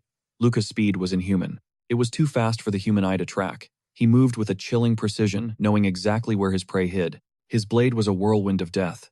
He lunged to the side, catching a rebel in the flank. The steel sliced through the man's neck like butter, and Luca casually kicked the severed head. The morbid projectile slammed into another rebel's face, leaving him stunned. Before he could blink, he was beheaded too. A veteran soldier tried to level his rifle, but landing a shot on Luca was a pipe dream. He sliced a high-explosive missile clean in midair. The blast wave washed over him without leaving a scratch. Twin streaks of fire grazed his shoulders, leaving the veteran paralyzed with shock. He wouldn't get a second shot. Bone shattered beneath Luca's boot. The once cocky soldiers gulped in pure terror as his cold voice pierced the silence. Kodra, pick up the pace, Luca barked. Ahead, the fortress halls expanded into a massive, cavernous death trap. Insurgents lurked in the shadows, unleashing a lethal hail of lead from their reinforced defensive line. A solid tactical play. Peering through a mirror, Luca scouted the zone. At least 100 soldiers guarded the perimeter. Civilians fled behind the line, some dressed like high-ranking nobles. Was Lillian hiding there? Kodra spoke up, with caution. They were overextended. Kodra suggested regrouping, prompting Luca to shut his eyes and forcibly suppress his surging adrenaline. Kodra had a point. It had been ages since his brain redlined like this, his nervous system screaming under the lethal load. It was pure neural torture. Suddenly, the echoes of a distant firefight reached Luca's ears from another sector. Those bullets weren't meant for them. Then shadows flickered in their own rear. Reinforcements. If it wasn't his men, it had to be Eli's unit. The enemy was now caught in a pincer. Time to breach. With a sharp signal, 2 juggernauts moved up, hoisting massive ballistic shields to lead the charge. Leads slammed into the plating, spiderwebbing the reinforced layers. They had mere seconds before the shields disintegrated. Crouched behind his cover, Luca's eyes scanned the chaos instantly, mapping out every threat and trajectory. 8 heavy-caliber monsters stood out, each one packing enough heat to vaporize him in a single heartbeat. He waited for the perfect opening. As the cannons clicked empty to reload, he launched himself over his teammates' heads. He had a 2-second window. Panicked rebels sprayed wildly, but Luca ignored the small arms fire peppering his armor. His plating held firm. Protecting his vitals was the only goal, so he shielded his face and throat with one arm. Drawing his sidearm, he took aim. His first rounds targeted the heavy gunners currently locking onto his position. Thunderous explosions ripped through their heavy gear as Luca slammed right into the heart of their ranks. The sheer impact of his landing left the rebels stunned, their fingers freezing on their triggers. In that heartbeat, his blade sang. Squeezed from both sides, the outmatched gunners finally crumbled and threw down their arms. After tossing the captives to Kodra, Luca suddenly went rigid. He recognized the corpses littering the floor. Eli's men. Eli had been tearing through the fortress without mercy. He was using his own soldiers as human shields. Had his obsession truly spiraled into this level of insanity, sacrificing his own brothers? Damn you, Eli, Kaltika, Luca hissed. And damn you too, Lillian Romanese. Luca was torn between friendship and duty. He was an imperial soldier, and picking a side felt like an impossible choice. Yet if Lillian appeared, he'd end her instantly, even if it meant Eli would despise him until his dying breath. Saving Eli's soul was worth the weight of his hatred. Turning back, Luca ordered Kodra to hold the line. Kodra would lead from here, as Luca plunged deeper into the chaos of the front lines alone. Those pampered nobles were useless with blades. Their heavy gear only bought them a few extra seconds of life. The cleanup crew was already moving in, butchering the remaining insurgents. Luca had to face a harsh reality. It sounded corny, but Eli was more than a comrade. He was the only true friend Luca had. Eli was the first person to actually see him as an equal. But now everything was falling apart. Blunted by obsession, Eli was literally feeding his own men into a bloody meat grinder. No sane squad would suicide charge like this. Even if Eli found Lillian, what was his endgame? There was no escape. Lillian was a walking corpse destined to dangle from the executioner's gallows. Luca knew Eli's heart belonged to her, but was he truly prepared to die for a dead woman? A weak voice interrupted his thoughts. "I'm Romany's royalty," a mangled man wheezed. Luca grabbed him instantly. "Where is Lillian?" Luca growled. The man stiffened, stammering that he didn't know. His shifting eyes gave him away a classic tell. Without hesitating, Luca crushed the noble's priceless cybernetic eye into dust. As the man shrieked in agony, Luca's voice turned ice cold. "Final warning. Talk or die." The noble squealed her location instantly. "And what about Eli Cultica?" Luca pressed his grip tightening. The man nodded frantically. Eli had butchered them all, ignoring their pleas for mercy after surrendering. Before another word escaped, Luca crushed the noble's skull with a sickening pop. They were all dead men anyway. Ending their lives now was practically an act of grace. Luca was normally a cold-blooded reaper, but today he just felt hollow. Is this all war really is? Moments later, the air shattered with muzzle flashes and desperate wails. He'd finally cornered Eli. Despite their bond, a nagging dread had always simmered in Luca's gut. If Eli turned traitor, what was the play? The moment of truth he'd been dodging had arrived. There stood Eli in the grand hall, poised as if preparing for a final oration. "So you showed up, Eli. You actually went through with it. Butchering your own men, just to fuel your twisted obsession. All for one girl." Luca's mechanical I-word, locking onto the Ramoni's family huddled in the corner of the blood-stained hall. The head of the house, his kin, and Lillian were all there. Luca's jaw tightened. This was a complete disaster. Was Eli really throwing his life away for her? "I know you can't just walk away from this," Eli said, his voice heavy with grim resolve. He unsheathed his blade with a lethal rasp. "Come on, Luca, face me." Swallowing his rage, Luca invoked the Emperor's divine name. "By the throne and its citizens, I'll be your executioner." The icy surge of bottled-up emotion made his very teeth ache. This duel was inevitable. Forcing a cold clarity into his mind, he knew the advantage was his unless he slipped up. The win was scripted, but real war is chaos. Besides, Eli wasn't his primary mark. Luca's gaze whipped toward the woman. While she scrambled to escape, it was clear Eli was shielding the Ramonis, specifically Lillian. Lillian had to die. Even if it meant being hated forever, it was the only way to save Eli. He'd torch their brotherhood to ash right now if it meant he didn't have to put a bullet in Eli's head. He'd slaughter the entire family, and every witness personally. Eli's sins would be buried regardless of the lingering whispers. As the Celtica heir, Eli could scrub the records later. But Eli read him like a book. "You're aiming for Lillian, aren't you?" Luca stayed silent, launching forward like a predator. Eli opened fire, a rapid-fire rhythm of lead tearing through the air. At their level, tracking bullet paths was child's play. These shots weren't meant to kill, just to buy Eli some time. But Luca had already pushed his neural processors to a suicidal overclocked state before even entering the fray. At these lethal speeds, his movements transcended Eli's ability to calculate or predict. Eli was helpless to stop him now. Slicing through the defense, he faced two Ramoni's heirs aiming their pistols. Eli screamed for them to stand down, but their fingers were already tightening on the triggers. Pathetically slow. In one shimmering arc of steel, Luca sheared the younger son's body in half with clinical precision. With Aegis active, Eli's moves were telegraphed. Luca whirled, catching a stray bullet on the flat of his blade. He deflected the bullet straight into the other son's head. Only 3 targets remained: Hugo, his wife, and Lillian. Witnessing his son's deaths, Hugo opened his mouth to scream. The gore-slicked blade pierced Hugo's skull, choking his last breath in a spray of red. Luca didn't even pause. Maintaining his momentum, he carved through the wife next. In a heartbeat, 4 lives were snuffed out. Just Lillian left. Eli's desperate plea echoed behind him. This was the woman who once poured her heart out to Eli. Her memory would haunt him forever, or at least until his own soul finally withered away. Eli could only pray for a painless end now. Was a quick death the kindest mercy? Farewell, Lillian Ramones. But then he saw it. She was smiling. A warped, ecstatic grin flourishing right in the middle of the carnage. Why the smile? Luca's focus wavered for a fraction of a second, giving Eli the opening he needed. Eli crashed into him, sending him reeling. Their steel clashed and locked, screaming as sparks showered the floor. "Eli, look at her," Luca hissed. "Her entire family is dead, and she's enjoying it." Eli's voice was hollow. "She's finally free from them. They only ever saw her as a political pawn." Luca delivered a brutal kick, creating distance. Is she worth this? You're a genius, Eli. Don't throw it all away. Eli ignored the plea. You're clueless, Luca. These families labeled as traitors were never actually planning a coup. The Ramones never drew their swords against the throne.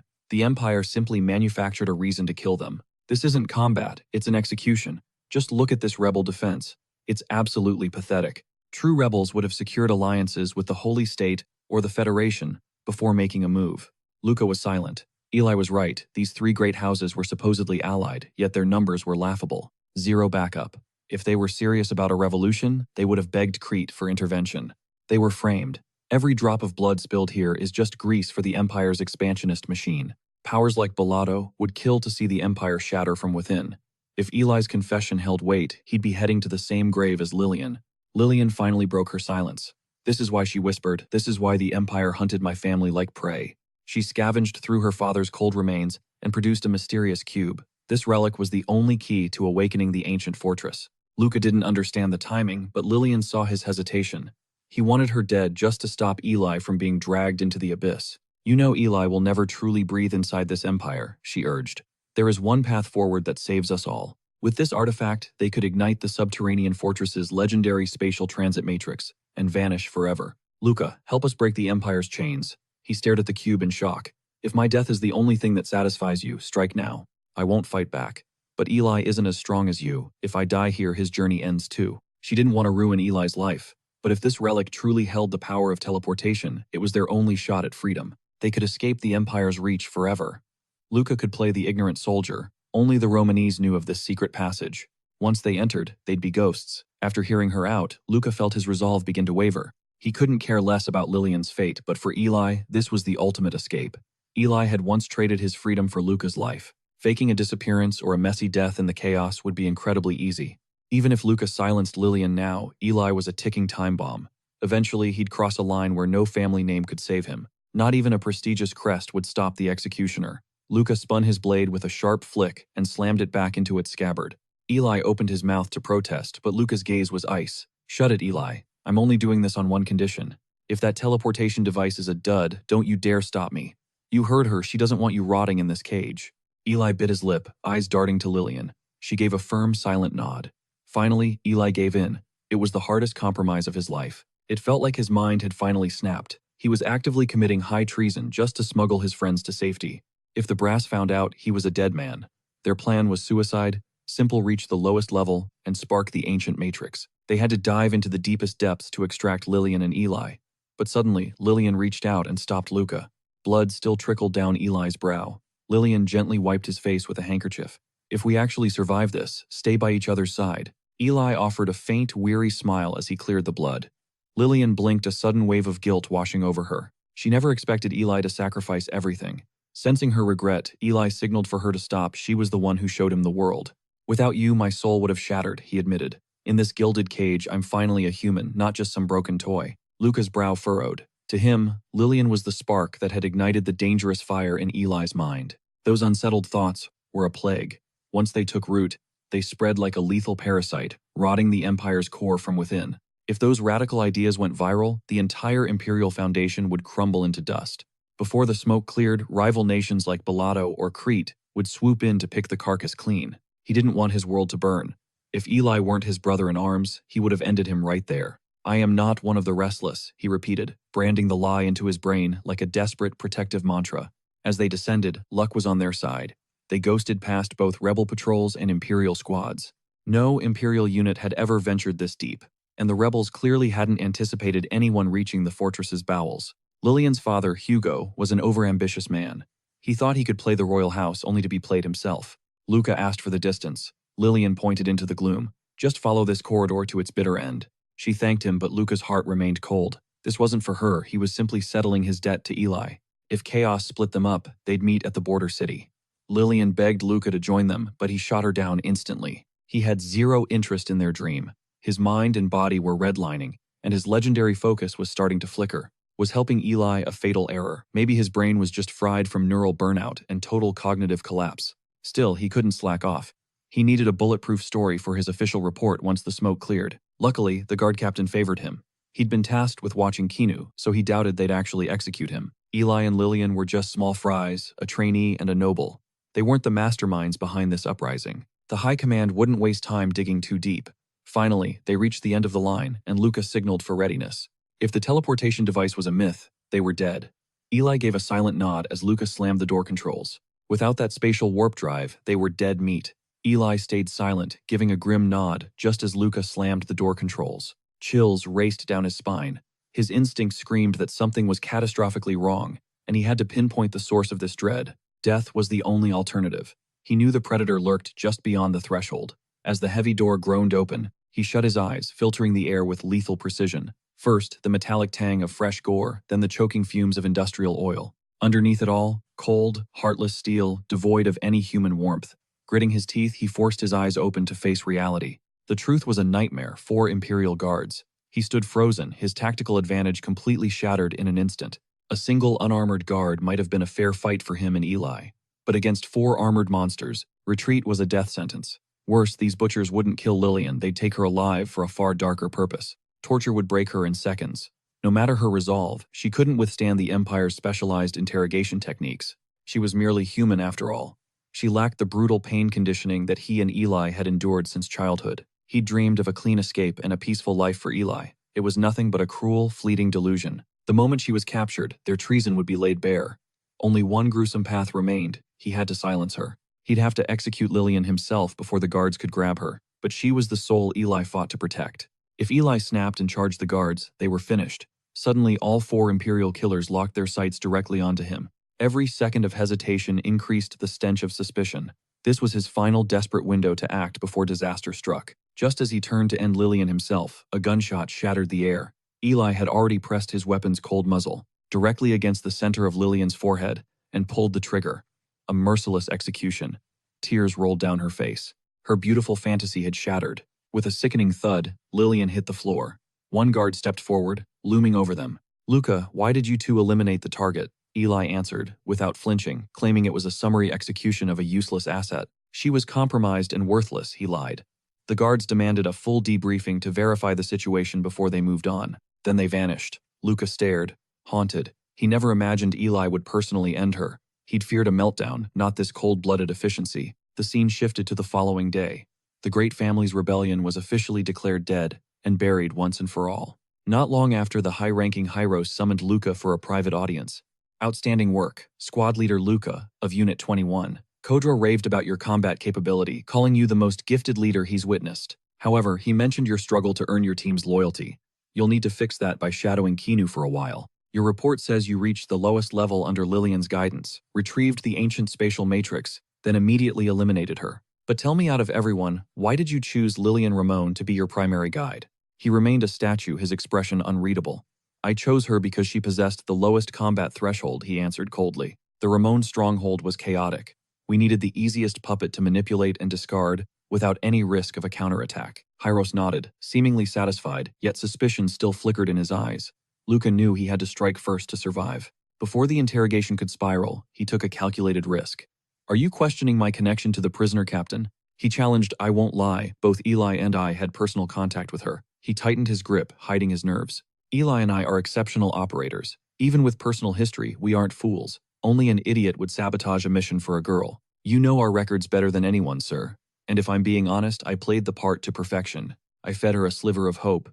I'm not a monster after all. She believed she'd survive if she cooperated with us. A masterful lie wrapped in a bloody truth, the ultimate psychological shield." He played the captain like a finely tuned instrument. After hearing Luca out, the Imperial captain let out a dark smile, satisfied. "Fine, we're done here." As Luca turned to leave, Hyros called him back, his tone sharp as a razor. He remarked with a chilling edge, the Ramon family's tactics were unexpectedly lethal this time around. To wipe out Eli's entire squad, that's no small feat. Luca kept his heart rate steady. The narrative was already set. The report claimed Eli's unit fell into an ambush and was annihilated. Still, he couldn't tell what Hyros was probing for. Luca responded with bone-chilling composure. "If I had been the one in Eli's shoes that day, I would have ensured my unit avoided total annihilation. It seems the #1 rank belongs to me now." Hyros erupted in a delighted laugh. "I like that confidence. I'm eager to see your next move on the chessboard." In the following days, Luca remained on a knife's edge, never allowing himself to relax. Ghostly faces haunted his every waking moment. He remembered the border city Lillian dreamed of. She never saw it. She died in the dirt, betrayed by her only hope. He couldn't even meet her gaze. He knew Eli only pulled that trigger because he was watching. Otherwise, Eli would have charged the Imperial Guard in a suicide pact. It was a twisted, brutal path. Still, he managed to save Eli. Back in the capital, Acresia, they both underwent intense medical recovery. Eventually, they were awarded honors for their service, the Level 7 Cross-Key Medal. Out of all the trainees, only Luca and Eli earned it. 2 days later, Luca cornered Eli behind the dorms. He was blunt. "I didn't think you'd kill Lillian yourself. I thought you'd just throw your life away." Eli replied calmly, "If you weren't there, I would have." He had already seen that answer coming. Eli didn't kill her to survive. Luca's voice turned cold. "You should quit. You're not built for this life." He frowned as the memories flooded back. Eli's personal feelings had cost their comrades their lives. Eli stared back with dead eyes. "As long as I exist, no matter what, even if you kill me now, my family's absolute power will force me into the guard." Luca slammed a brutal fist into Eli's gut. Metal clattered onto the ground. Eli collapsed, gasping against the wall. The impact had shattered his ribs. Luca's voice was ice. "If something breaks, replace it with machinery. Stop acting so pathetic." Eli slid down the wall and buried his face in his knees. "It's a joke that I received a medal." Regret for not training harder consumed him. He stayed silent, knowing even total effort wouldn't change the outcome. Eli wasn't a cold-blooded killer. The soul-crushing guilt of leading his team to their deaths was tearing him apart. No matter what, he couldn't save Lillian, and Eli's days were clearly numbered. Perhaps it was just his intuition, or maybe destiny. Either way, Eli didn't belong in this world. After returning, Eli planned to take leave. He didn't ask why, sensing Eli had made a final choice. He hesitated before asking the question that haunted him. Why did Lillian smile after losing everything? Eli gazed at the sunset. Lillian Ramines was betrothed since birth to a man 30 years older. He paid a massive dowry to the Ramines family, but the conditions were nightmare fuel. He demanded Lillian be meticulously trained to become a living shadow of his deceased wife, from her speech to her smallest habits. Even the name Lillian was part of that twisted demand. That's why her balado was so flawless. He couldn't stomach the truth and winced in disgust. The depravity of it was nauseating. A hideous fusion of absolute power and sick obsession. It hit him like a physical blow, he whispered, so she was abused since the moment she was born. Claude was the only one who pitied her. But he still wondered, why try to push Lillian onto me? Eli gave a bitter laugh and covered his face. It was my plan. I told Chloe, you were the captain's son. That's why he made you that offer. He blinked, stunned by such a ridiculous, blatant lie. And he actually believed that Eli replied, everyone sees how much the captain favors you. An orphan with a low rank rising so fast, being his secret son made it easy to believe. The captain is from the Kostoria clan. If you had married her, Lillian might have finally been free. A bitter taste filled his mouth. Eli was his friend, but he was no saint. He was a master manipulator. He'd lie and betray anyone without a second thought. The real joke was, I still trusted him. The scene shifts to Luca, visiting his instructor Kinu. Kinu greeted him with a sharp, mocking grin. So our war hero finally shows his face. I heard you snagged that level 7 medal. He visited Kinu often, knowing he had to keep a close watch. Kinu understood the game perfectly. He was acting on orders from the High Commander. He replied softly, it's just a piece of metal. Anyone could get it. It's nothing compared to your legendary record, sir. He sat down nearby. Their bond had shifted, moving away from rigid ranks toward something more like teacher and student. Kinu scanned his combat records. You use the gear, but you rely far too much on raw talent. As a commander, you have a fatal flaw. Your subordinates don't truly obey you, do they? In his eyes, they were perfect soldiers. Even under a stranger's command, they'd act without hesitation. Kinu rubbed his chin. As a leader, your heart is too kind. You'd rather shoulder every lethal risk yourself. Treat your squad like spare bullets. To him, it was the only path to absolute military dominance. But Kinu shot that down. Constant frontline warfare pushes the human mind to its breaking point. It shatters a commander's judgment. You bled resources that were meant to be saved for the endgame. To save your own skin, Luca bristled. So my men are just currency to be spent. Kinu wasn't suggesting suicide runs. He meant grooming them to embrace their own demise with a smile. Kinu tapped the console, pulling up files on Gilda and Gabriel. These two would be eager to serve. Past favors aren't enough. When the world truly burns, they will stab you in the back to survive. You need a tighter leash, soul-deep bonds. Twist their hearts until they see you as family. Play the friend, but never lower your guard. Get too close, and you will hesitate to pull the trigger. Kinu's voice turned ice cold. Luca muttered his disgust, but Kinu merely shrugged at the moral protest. That defiance was exactly why Kinu picked him. The secret drain their loyalty and leave them empty. It was the dark art of weaponizing human hearts. Luca's brow furrowed in deep conflict. What if the guilt crushes my mind? Luca asked. Kinu gave a dismissive, airy response. You cut out that rot like a tumor. Let the dead haunt you, and you will never reach the summit. You will never rule them. Luca finally nodded, accepting this cold reality before walking away into the night. Sunrise brought a new trial. Captain Hyrus of the Imperial Guard had a specific mission in mind: Claudia Academy. Luca recoiled, but Hyrus wouldn't hear it. You are clueless about the world of elites. Indirectly learn their ways if you want to join the Castoria bloodline. Luca was trapped, he had to go. The takeoff window arrived with a deafening roar. A sleek obsidian jet touched down on the tarmac. Stop staring like a lost puppy and get in. A sharp voice barked from the tinted cockpit. Her words were laced with venom.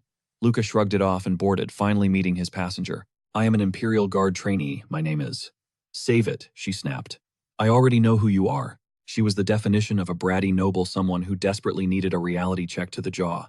Definitely highborn. He sized her up. She looked to be 18, just like him. I am here on the captain's orders for the academy. The girl let out a mocking, icy snicker. Why would I care? She whipped her head away, as if his presence alone was toxic. A primal urge surged through Luca. He seriously wanted to deck her right then and there. Typical nobles, he muttered. Understood, miss, of the legendary Castoria family. She finally locked eyes with him, stunned. How did you guess? Basic logic, he replied coolly. Only a few people would dare disrespect Captain Hyrus. He stood there, waiting for the fallout. He bet everything on her being the captain's daughter. Fortunately, his intuition hit the bullseye. His sharp wit actually impressed her. Her walls dropped slightly. Giselle Castoria, she finally muttered. I am your guide per my father's command. But stop trying to read me, it is annoying. He thought of Lillian. Next to her, Giselle was practically a saint, but he still did not get it. Why was he still bowing down? He did not survive the slums just to crawl before another elite. The academy was his exit strategy. He would rather swallow glass than play the lapdog to her. Let us keep this professional, he said icily. You lead, I follow. Is that clear enough? Giselle froze, completely blindsided by his bluntness. She stared at him in stunned silence. She bit her lip, fuming, and looked away. God, she was a brat he would love to humble. He crossed his arms and stared at the clouds. Before long, the academy loomed on the horizon. Even a pampered princess knew better than to openly cross the great Captain Hyrus. Giselle kept her grumbling low as they ascended the massive white marble steps together. A colossal statue of Dino Claudia towered above the man hailed as the guardian of humanity. He had seen this place on the news a million times, but standing here, the prestige was suffocating. The second his boots hit the pavement, every eye on campus locked onto him like a target. Confusion masked their faces. Every passerby flaunted high-tier cybernetic frames. Wasting elite hardware on such weaklings was a pathetic joke to him. They were just pampered, dead weight. Suddenly, Giselle blocked his path. Where's your uniform? She stammered, visibly shaken. Her father never mentioned. He'd arrived totally gearless. Her panic was hilarious. Then someone recognized him. A voice called out. It was Felix Egan, another Imperial Guard recruit. The Egans were noble heavyweights. Giselle clearly knew the family name. She stepped back, giving them space. Felix slung a brotherly arm over him. The captain's obsessed. He even sent his daughter to shadow you. He smirked. She's a pest. Outside, I'd have broken her nose already. Felix howled. Captains love their daughters. Maybe he wants a son-in-law. Luca couldn't stomach it. Marrying her would be a total disaster. Plus their secret pact spy on Kinu to join the Castoria bloodline. Not as a husband, but an heir. Still, Felix's theory lingered. Felix leaned in, whispering, Hey, is that part modified yet? Luca got the hint. Still stock. Felix nodded, totally unsurprised. He dug through his pockets. Here, military prodigies were basically celebrities. Luca froze, seeing 001 flash. Felix just kept chatting about school. Felix was chill. Maybe they'd be friends. Then he mentioned the dorms. That's where slum geniuses and exiled noble kids were dumped. Even here, classism ruled. Giselle led him toward the lower-tier housing. They reached the gate. A robot took over. Luca felt uneasy. A dump for commoners, yet it birthed the world's sharpest talents. He began meditating. Reality was a far cry from his expectations. Giselle begrudgingly swapped contacts. She was annoyed, but followed orders. Duty over pride. She wasn't just a brat. Before leaving, she paused. Stay away from the dorm head, she warned. She's a total psycho. The school's biggest loon. Suddenly the bell rang. A tiny girl appeared. Hi, I'm the dorm head. She looked shocked. Luca felt awkward. Imperial Guard trainee reporting. He scanned her simple faded outfit. Frayed sleeves, no noble crest. She looked normal, not crazy. Maybe Giselle just hated commoners. The girl fidgeted. I'm Barbara. Nice to meet you. He relaxed. He was a slum-born survivor too. A dorm head respect. Barbara gave a bashful, confused grin. She'd clearly clawed her way up too. She beckoned him inside. Follow me, Luca. Showing you around is my duty. No excuses. Her fiery hair was still damp from a post-class shower. She seemed hyper-disciplined, but his scanners picked up a strange anomaly. Maybe just intensity. Next morning, Luca donned the prestigious academy colors. Giselle was waiting. Orders were orders. She was his official chaperone. If her ego stayed this massive, he'd snap. Suddenly, a voice called. Giselle winced. Long time, Giselle. Giselle's gaze turned into icy daggers. Get lost, Barbara cowered. I just wanted to say hello. Giselle marched up. Hi, Barbara. Bye, Barbara. Happy now. Now scram. She stormed off. Luca followed. First class was starting. It was glaringly obvious that Giselle and Barbara shared a dark history. Her icy demeanor toward the girl perfectly mirrored the cold shoulder she gave Luca. But something didn't add up for Luca. How could a girl this fragile and timid actually run a dormitory? It made zero sense to him. Driven by a sudden surge of curiosity, Luca went straight to the source, bluntly demanding to know Giselle's real connection to Barbara. Giselle shut him down with a short, icy response. She only knew Barbara because they happened to enter the academy in the same year. Luca poked the hornet's nest, asking if she truly hated Barbara.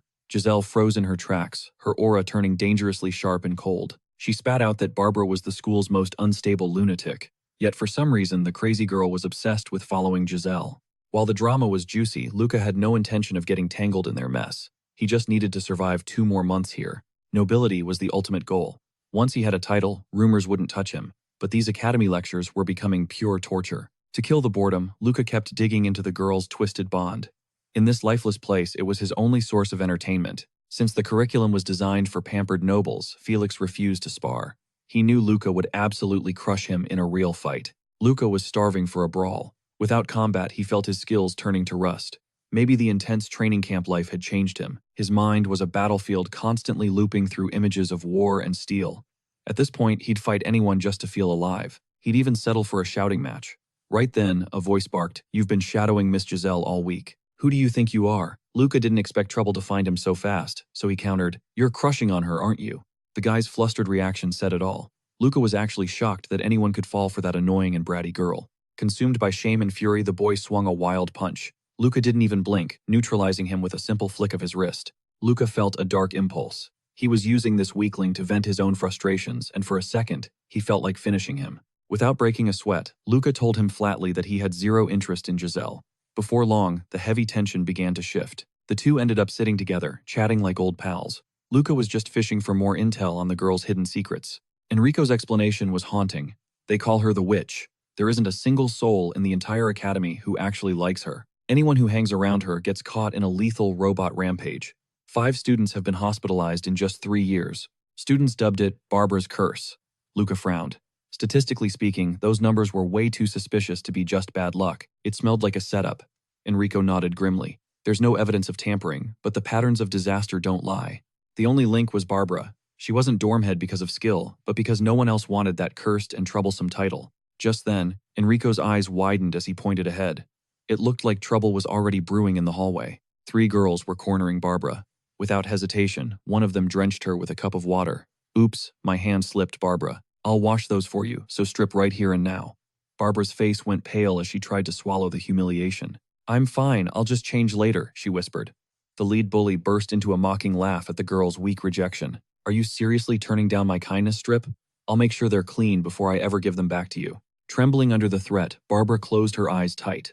Her fingers shook as she reached for the buttons of her blouse. Normally, Luca wouldn't lift a finger for someone who didn't fight back. He had no respect for those who surrendered so easily. But then it clicked, that's why her hair was wet earlier. He drew a blade, his expression darkening. You're in luck today, Barbara. The dagger flew. It pierced the bully's empty cup with lethal precision, pinning it to the wall as she shrieked in terror. They recognized him as the dangerous Imperial trainee. Luca's voice was like ice. Leave now or my fist meets your nose next. I don't give a damn if you're girls. Seeing the look in his eyes, the bully scurried away, fuming with bitter rage. Barbara looked up, thanking him through her messy hair. She was completely flushed, looking utterly shaken and disheveled from the encounter. Her face turned bright red as she stared at him. Luca just smirked, a teasing and dangerous glint appearing in his eyes. So does this mean I'm officially on the robot hit list too? Cut to Enrico, who was hyperventilating. That was Carissa Kano. Enrico warned that he had made a powerful enemy. Luca shrugged. The Kano name didn't ring any major bells for him. Enrico explained they were the kings of the underground. They controlled gangs and ran every illegal racket in the lower sectors. They're probably digging into your life right now. Luca remained unfazed. He was just a nobody from an orphanage. Enrico wasn't done. Carissa is a total psycho when it comes to revenge. Barbara's curse supposedly killed her boyfriend not too long ago. Luca absorbed the info. He hadn't expected to step into such a messy web of history, hate, and hidden agendas. Suddenly, a familiar voice cut through their conversation. Luca turned around to see Giselle standing right there watching them closely. He pushed Enrico forward, telling him to shoot his shot. Enrico panicked, begging Luca to just say hello for him instead. Enrico bolted, thinking he'd made a kind friend. Cute, but totally naive. Giselle felt a shiver down her spine. That kind guy. He'd been stalking her the whole time. Luca saw her face and knew Enrico's chance was zero. Suddenly, Keanu summoned him. Someone snitched about the dagger attack. Luckily, the veteran guard let him slide. You're a wolf in a sheep pen, Keanu noted. These kids aren't here to fight. They act like I have no fangs, Luca countered. Keanu just laughed. Some are monsters in sheep's clothing, Keanu warned. Luca reclaimed his blade. Luca noted the warning.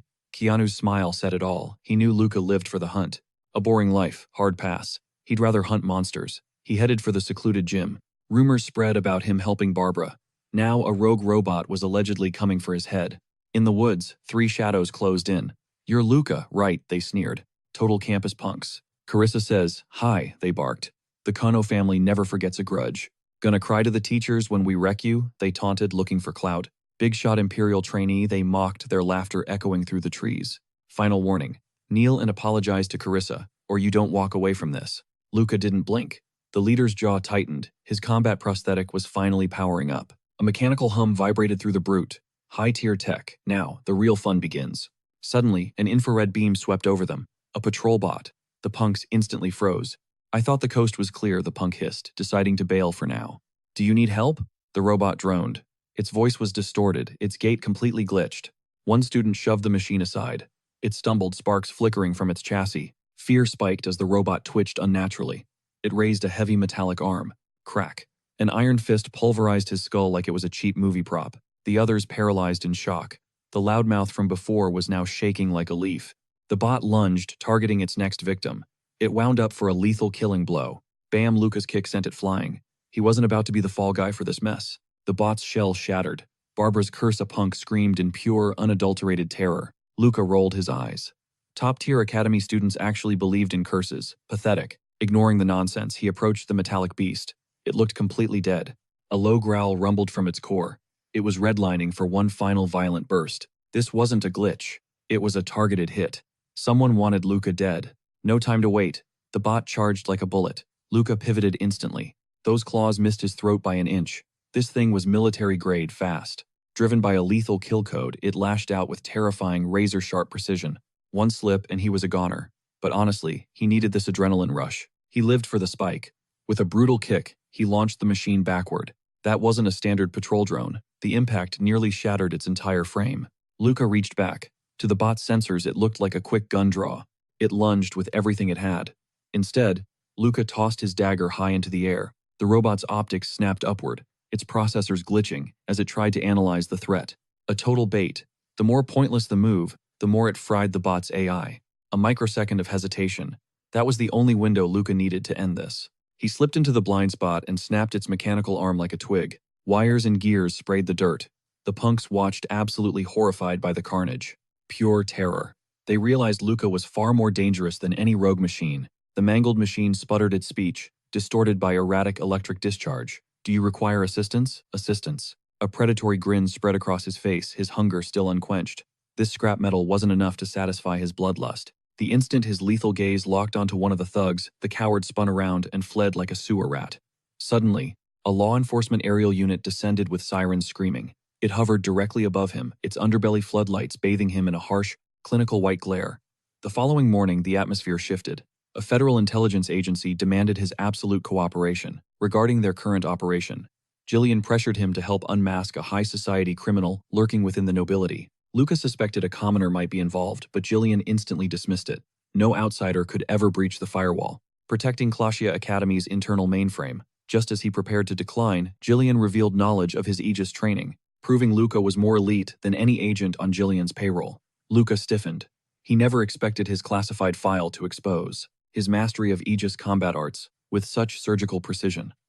Noticing his shock, Jillian let out a dry chuckle and dropped a bombshell about his technique. Practitioners of Aegis Pectima were marked as high-priority threats on a global watch list. This applied only to true masters like him, not street-level amateurs. Jillian teased, if you want the real story. Go ask your combat instructor. Their conversation was cut short by a flash of fury. Giselle marched up to him, her palm itching to strike him across the jaw. Didn't I explicitly warn you to stay away from Barbara? Luca gave a half-hearted shrug. I'm just not a fan of watching a pathetic mob pick on one person. Seeing his nonchalant attitude, Giselle realized he was still itching for a fight. He didn't fear Carissa's vengeance, in the slightest. Honestly, he seemed to crave the carnage. Giselle paused to recalculate her strategy. I'll handle Carissa personally and demand she stands down. She won't refuse me. Her sudden intervention caught him off guard. He couldn't fathom why Giselle was working so hard to bury this conflict. Yet based on her commanding tone, her connection to Carissa ran incredibly deep. Giselle was certain she could keep the girl on a short leash. Luca surprisingly agreed to the arrangement, leaving Giselle stunned. He added, fine, let's go confront Carissa right now. I'd rather avoid any unnecessary heat from my higher-ups anyway. He only agreed to this meeting to confirm a few grim theories of his own. The scene shifted. Carissa claimed her vendetta against Barbara was because Barbara had gotten her boyfriend killed. Luca didn't buy the sob story for a single second. Carissa wasn't the type to wage a holy war over a lost lover. He countered, are you sure you didn't intentionally serve your boyfriend up to Barbara just to get rid of him? He activated a holographic projection. When things fail, you deploy your pawns to stir up chaos, just like you did to me. You simply needed a pretext to ruin Barbara. This blatant provocation caused Carissa to snap. She slammed the table, her face twisted in rage. You arrogant bastard. Beside them, Giselle signaled for her to stand down. Carissa tried to protest. Are you seriously ignoring my commands? Under Giselle's icy, lethal stare, Carissa's voice failed as she looked away in submission. Giselle then gestured for him to leave. Their dynamic was exactly as he suspected, a rigid hierarchy of master and servant. But if that was true, a question remained. Why didn't Giselle just order Carissa to end the bullying permanently? Luca was only stationed here for 2 months, at most. Jillian's hands were legally tied as he couldn't simply drag privileged noble brats into a torture room on a whim. Shortly after, Giselle followed him out into the corridor.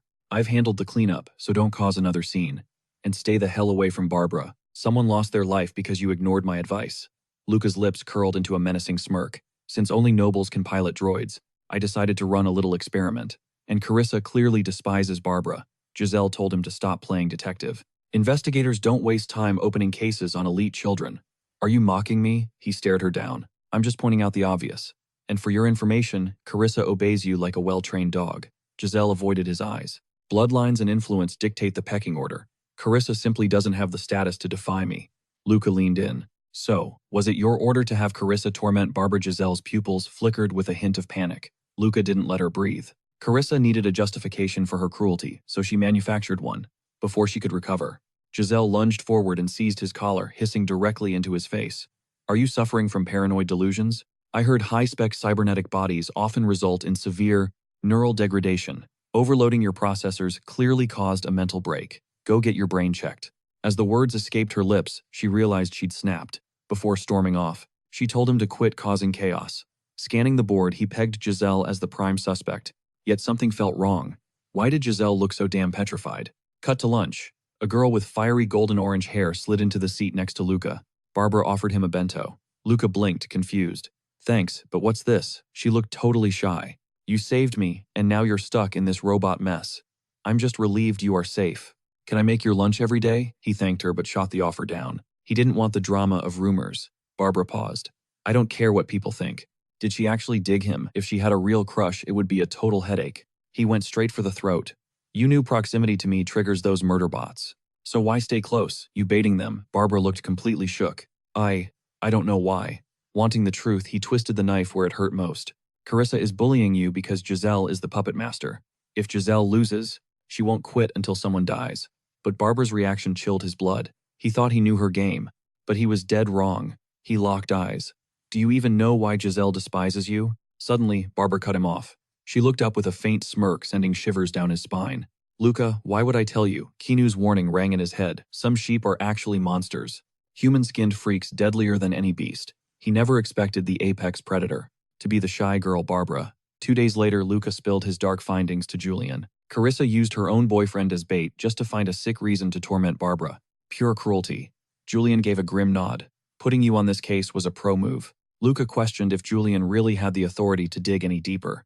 Julian shrugged. I can probe a few, but hitting the wrong noble would ruin me. He side-eyed Julian's hype.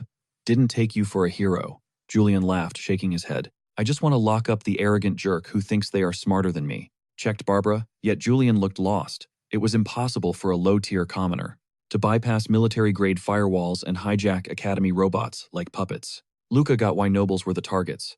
They could easily sabotage bots during production, or embed kill codes before shipping. With enough cash and clout, bribery is child's play. Then Julian recalled a vital detail. Barbara's sponsor, the Castoria family. Luca cut the call. Threads were finally weaving together only to fray at the finish line. Staring at the ceiling, he sighed. The fastest way to answers was a brutal interrogation. These soft nobles couldn't handle pain, but torture was off the table for now. He would have to play the long game. For once, he sought out Giselle. She was busy with prosthetic maintenance. Surprisingly, her peers were actually grinding hard too. Maybe nobles weren't useless, even working one-handed at the bench. Her skills were razor-sharp. She hadn't entered Clash Academy on a family name alone. She looked baffled. "What's your deal?" Sipping water, she glared. Luca cracked a joke. "I missed you." Giselle nearly choked, spitting her water. "Are you insane?" She shot him a look of pure, shocked disgust. "Spit it out, I am busy." He checked the area. Empty. Just them. "Listen up," he started from now on. "No more lies, no more secrets." Giselle bristled at his cold interrogation-style tone. "I have officially accepted an Imperial Guard assignment," he added coldly. "Soldiers follow orders. The Guard ordered this probe, so I am locked in." At the name, Giselle silenced herself. "Hate to pull rank, but my dad is an Imperial Guard captain," she reminded. She tried flexing her status as a threat, but it didn't faze him one bit. Instead, he went straight for the jugular. "You're torturing Barbara just to get her kicked out of the academy. Too bad I know the Castoria family is backing her." Giselle snapped instantly. "I was the second person hit by that curse. Isn't that reason enough for me to absolutely loathe her?" They were once close.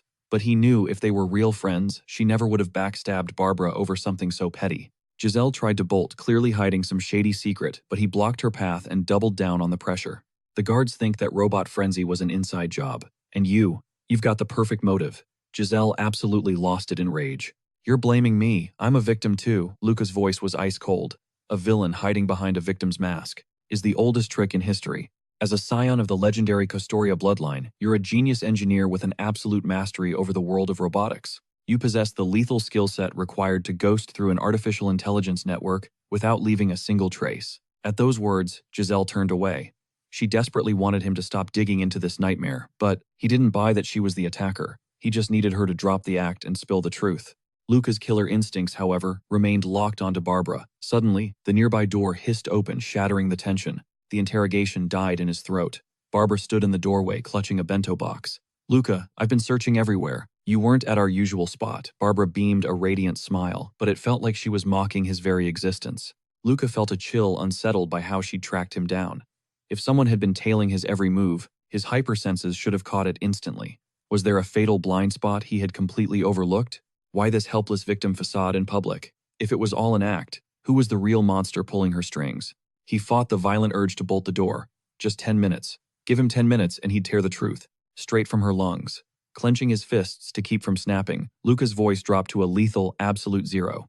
"Cut the fake smile, Barbara. Looking at you makes me sick." Barbara's eyes flared with pure, unadulterated panic, tears blurring her vision. "Luca, why I care about you. You're the one who saved my life. If there's a misunderstanding, let's just talk." Hearing that pathetic garbage made him want to vomit in disgust. He snatched a chair and hurled it, shattering the wood against the wall beside her. Giselle instantly signaled him to stop. He spoke in a low, dangerous growl. "Up until now, I was just playing along for a little entertainment, to kill my boredom. But from this second on, the game is over. Barbara, you really thought you could play me." Barbara buried her face in her hands. It was impossible to tell if she was trembling in sheer terror, or vibrating with a psychotic rush. Then, she tilted her head, a twisted smirk creeping across her lips. "Luca, I really have no clue what you're talking about." Giselle's face turned to stone, her body shaking uncontrollably. Suffocating primal fear coiled around her like a serpent. Barbara glided toward the paralyzed Giselle with light, almost playful steps, looking like a bubbly, innocent girl. Reaching the table, she softly set the food down. "I'll just leave the bento here," Barbara cooed. "Enjoy your meal, Luca." She spun around happily, humming a melody as she danced toward the exit. Giselle remained trapped under a suffocating, paralyzing blanket of dread. Barbara's fingers grazed the back of Giselle's hand. Her voice was a sugary, haunting whisper. "Giselle, it's so lovely to see you. Bye-bye." In that chilling moment, Giselle was a trembling lamb, and Barbara was an abyss-born monster. Under Luca's piercing stare, she just hummed a happy tune and skipped out as if nothing had happened. Silence like a grave descended on the room. Giselle's knees finally buckled, and she collapsed limply onto the floor. Luca was stunned. The elite highborn lady of the Costoria family was shaken to her absolute core. This was the daughter of an Imperial Guard Captain Broken.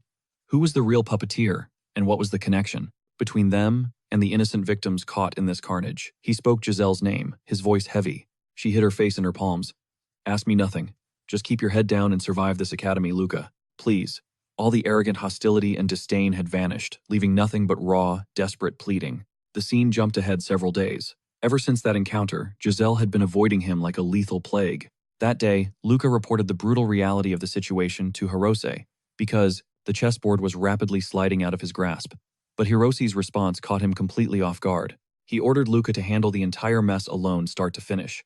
This dismissal only fueled Luca's growing paranoia. An official Imperial Guard intervention would have dragged the truth into the light in a heartbeat. Yet Hirose stayed in the shadows, using him as a proxy, even with the captain's own daughter at risk. A sinister pattern emerged. Someone was moving the pieces from the dark, and Luca was just a disposable pawn. Perhaps that was just the harsh reality of being a soldier, but it burned him up with pure rage. Predictably, Giselle still wouldn't answer. The blood-soaked trail of Barbara's curse kept triggering his combat intuition. He was certain this was Barbara's own twisted screenplay from the start. But as Julian pointed out, a low-born commoner like Barbara shouldn't have the clearance to hijack military robots. Luca's mind shifted into overdrive. Analyzing every crimson splatter and jagged clue, he ruthlessly dissected every theory from every lethal angle. Pinpointing the deadliest threat, he stripped away layers of twisted deception with chilling surgical logic. Finally, one haunting truth surfaced. Giselle and Barbara were the masterminds pulling the strings behind the mechanical slaughter. With Giselle in his sights, Luca reached out to Enrico. Did you hook her? Is she taking the bait? Enrico gave a thin smirk. Count on it. Moments later, he successfully lured Giselle into the open. His face turned beet red. I'm into you, Giselle. She visibly recoiled, her expression twisted in pure loathing. Let's be real. You're nothing to me. Just seeing you makes my skin crawl. Quit stalking me already. Enrico stood frozen, his mind blank before he suddenly broke down sobbing. He bolted from the garden like a beaten stray. Watching him flee, Luca hadn't realized Giselle's tongue could be that razor sharp. He mused quietly to himself. If Enrico ever needed a solid, Luca would pay him back. Turns out even he had a tiny spark of guilt. That's what happens when you use someone as bait. Giselle only turned to leave once Enrico had vanished from view. Luca emerged from the darkness. Giselle's face darkened instantly as the realization hit her like a physical blow. Enrico's pathetic confession was a total setup. Giselle was fuming. She absolutely loathed being a pawn in his games. She was ready to snitch to her father, but his next words landed like a heavy punch to the gut. She stumbled back in shock. He'd already spilled every dirty detail about Barbara to the Imperial Guard captain. You told him, she stammered, her voice shaking with pure terror. Her breakdown was more explosive than he'd imagined. She spun around, drowning in a tidal wave of sheer panic. Seeing her tremble, it was crystal clear her fear of Barbara was etched into her very soul. She lunged, grabbing his collar. Everything I built trashed because of you. If you hadn't appeared, this wouldn't be happening. This is all your fault. He kept his cool, signaling that the game wasn't over quite yet. Talk to me. I'm your only way out.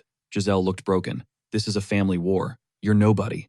You're just a student. He countered instantly. And what if I became an official part of the Custoria line? A Custoria. She glanced up, her eyes glistening with tears she refused to let fall. Excuse me, he doubled down. I'm just a lowly trainee, right? So let me ask you this. Why would a top-tier noble be stuck guiding me? Didn't you find that sus at all? Not to flex, but I'm basically a once-in-a-generation genius among the new recruits. I even bagged the 7th grade Cross Key medal. The captain sees me as a major asset. If I marry in, I won't be a bottom feeder. Whatever nightmare you're in, I've got your back. I'll support you. Besides, my odds of becoming the captain's son-in-law only rise if we win. We need to wipe this problem out. Our goals align, so trusting me is just survival code. Giselle gasped for air, her body trembling so violently she nearly collapsed right then and there. After an agonizing silence, she finally choked it out. I'm the one who weaponized the robot and the curse. I created it. Finally, Giselle unburdened herself, revealing the poison lurking beneath their shared past. Their bond started 3 years ago. Barbara wasn't just some girl. She was Giselle's first true friend, her first real soulmate. Barbara was magnetic, a radiant social butterfly with a smile that lit up rooms. That warmth pulled Giselle in. But then a boy started chasing Barbara, falling for that infectious sunny charm. She was the ultimate it girl. Giselle thought she was safe, until Barbara confessed her mutual feelings. Terrified of losing, her only friend Giselle snapped. She built a makeshift machine to haunt the poor guy. She used it to stalk him, uploading a chilling voice file demanding he stay away from Barbara. She set the bot to hunt him through the night. But the prank took a lethal turn. The boy fell, suffering a catastrophic brain injury that forced him to quit school forever. When the investigation exploded, Barbara was the first to connect the dots and find the culprit. She'd seen Giselle building bots for years. Suddenly, everything was spinning violently out of control. As chaos peaked, Barbara offered a solution that was bone-chillingly perfect. If Giselle became a victim, the heat would vanish. And just like that, target number 2 was born. Barbara slid a cryptic microchip to Giselle, demanding a drone install. Ordinarily, core AIs are immune to such external tampering. Logic failed as the robots malfunctioned, hunting Giselle like prey. The Steel Sentinels had officially gone rogue. She narrowly escaped, becoming a casualty. As Giselle's lip trembled, Barbara transformed into something far more sinister. Twisted ultimatums followed. To execute the perfect crime, Barbara forced her into total isolation within the Academy's walls. New sacrifices were mandatory. To any observer, the grim truth was undeniable. Giselle had walked blindly into ruin, falling right into Barbara's psychological snare. Step by step, the puppet master twisted a peaceful situation into pure chaos, dragging her soul straight toward hell until Giselle was completely suffocated within her ironclad grip. Without warning, Giselle's terminal shrieked, erupting into a violent storm of aggressive, soul-piercing static. Military-grade firewalls crumbled instantly. From the speakers, a distorted, nightmarish voice began to bleed through the air. "Our secret. You shared it, traitorous Giselle. But oh my darling, sweet little Giselle." He listened intently. Static wasn't the only danger. A faint, lethal vibration was cutting through the heavy silence. Whipping rotors sliced the air. Suddenly, his hyper-tuned combat instincts blared like a frantic air raid siren. Evacuation was vital. Suddenly, a gunshot echoed. Luca snatched Giselle, throwing them into a desperate high-speed roll.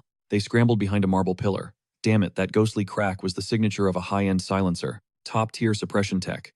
Looking down, he saw a fresh finger-sized hole punched clean through his own torso. He needed to stabilize fast. Ripping his coat, he bound the wound tightly, analyzing the shot's acoustics. The assailant was definitely an airborne drone. If he engaged in high-speed maneuvers now, neutralizing it was child's play, but moving that fast would tear his fresh wound wide open. Armed only with a combat dagger. Thanks to the suppressor, the campus remained blissfully unaware of the firefight. A deadly skirmish had erupted.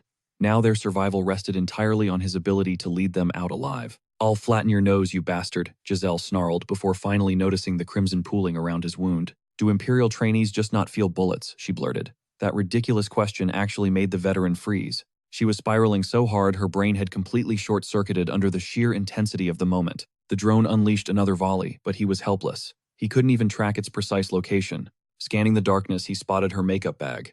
"Do you have a mirror?" he demanded, betting everything on it. His gamble hit the jackpot. Using the mirror's reflection, he pinpointed the drone's position with lethal precision. Its matte black frame was a ghost against the void. Suddenly, he pivoted with violent explosive force. Launching from cover, he used the spin's centrifugal force to hurl his dagger like a lethal projectile. A silver streak sliced through the night, the blade homing in on the drone like a vengeful spirit. Like a guided missile hitting home, the drone plummeted, falling like a bird with its wings torn off. It sprayed a frantic hail of lead while falling, but he had already vanished behind a different pillar. He never expected his own gear to fail. The screen flickered, then spat out a fatal error message. He checked Giselle's status, but her expression confirmed it. Her device was just as dead as his. Total digital darkness. Both networks were offline, but then that aggressive static began to bleed through again. "Giselle, I only wanted to protect you. Why betray me? And Luca, I like you. Don't ignore me." Luca snatched her terminal and crushed it instantly. Shards of plastic and chips spilled from his palm. "No sense listening to a psycho's ramblings," he stated, his voice dropping to a bone-chilling cold. "This whole setup is likely." He stopped himself. Even the captain's daughter wasn't safe from this conspiracy. To them, she was just a civilian. Powerful shadows were pulling strings far above his own pay grade. He moved to relocate Giselle immediately. But at the garden's edge, a familiar silhouette emerged from the dark. "Felix," he asked. Felix offered a sharp robotic nod. "Direct orders from the high command." VIP treatment again. I didn't hear a peep about this. Suddenly, Giselle's world began to shatter. Was this my father's plan? Both Luca and Felix were merely disposable tools in a much larger game. That wouldn't even make them flinch. But being an expendable pawn to your own father, that was devastating. It would shatter anyone. Her emotional breakdown was completely justified in that horrifying moment. Felix's eyes dropped to the raw crimson puncture in his gut. He let out a hollow, jagged smirk. "If I'm not under a surgeon's knife, soon I'll be a corpse by sunrise," he rasped. Clinging tightly to his combat blade, Felix slid his sidearm across the dirt to his battered partner. He fumbled for his terminal to signal command, but fate had other plans. A phantom shot pulverized the device, taking Felix's hand with it in a sickening mist of red. They dove for cover instantly, slamming their backs against the cold stone of the garden gate. The hit was point blank, yet the source was invisible. We were dealing with god-tier stealth tech, something even elite trainees couldn't sniff out. This was way beyond Barbara's engineering pay grade. This wasn't her. Suddenly, a frozen metallic voice cut through the shadows from the dark. Targeting your skulls would have been too easy. Luca and Felix traded frantic, silent tactical signals. New objective. Luca would play the distraction, while Felix crept around for the lethal strike. Thinking fast, Felix shed his boots and melted into the darkness like a literal ghost. Luca's tone turned lethal. You know our rank, yet you're still talking, a dark laugh replied. Cute little Imperial rookies. But enough games. Let's get down to brass tacks. Give me Giselle Castoria. Luca stalled, pleading to the stranger's supposed sense of duty. But his blood ran cold. The enemy used the word, you singular. The psycho knew Felix was flanking. Before Luca could provide cover, a bone-snapping thud rang out. The assassin already held a choking Felix aloft.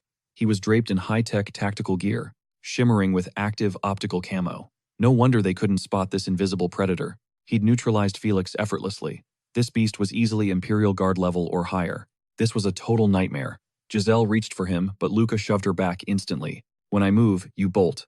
Don't look back. I'll hold the line as long as possible. She tried to protest, but he silenced her. No time for drama, just go. The moment she ran, Luca lunged, spraying lead toward the shimmering shadow's last position. He was fast, but against this wraith, his bullets felt like they were moving in slow-mo. The enemy watched him, sounding chillingly bored.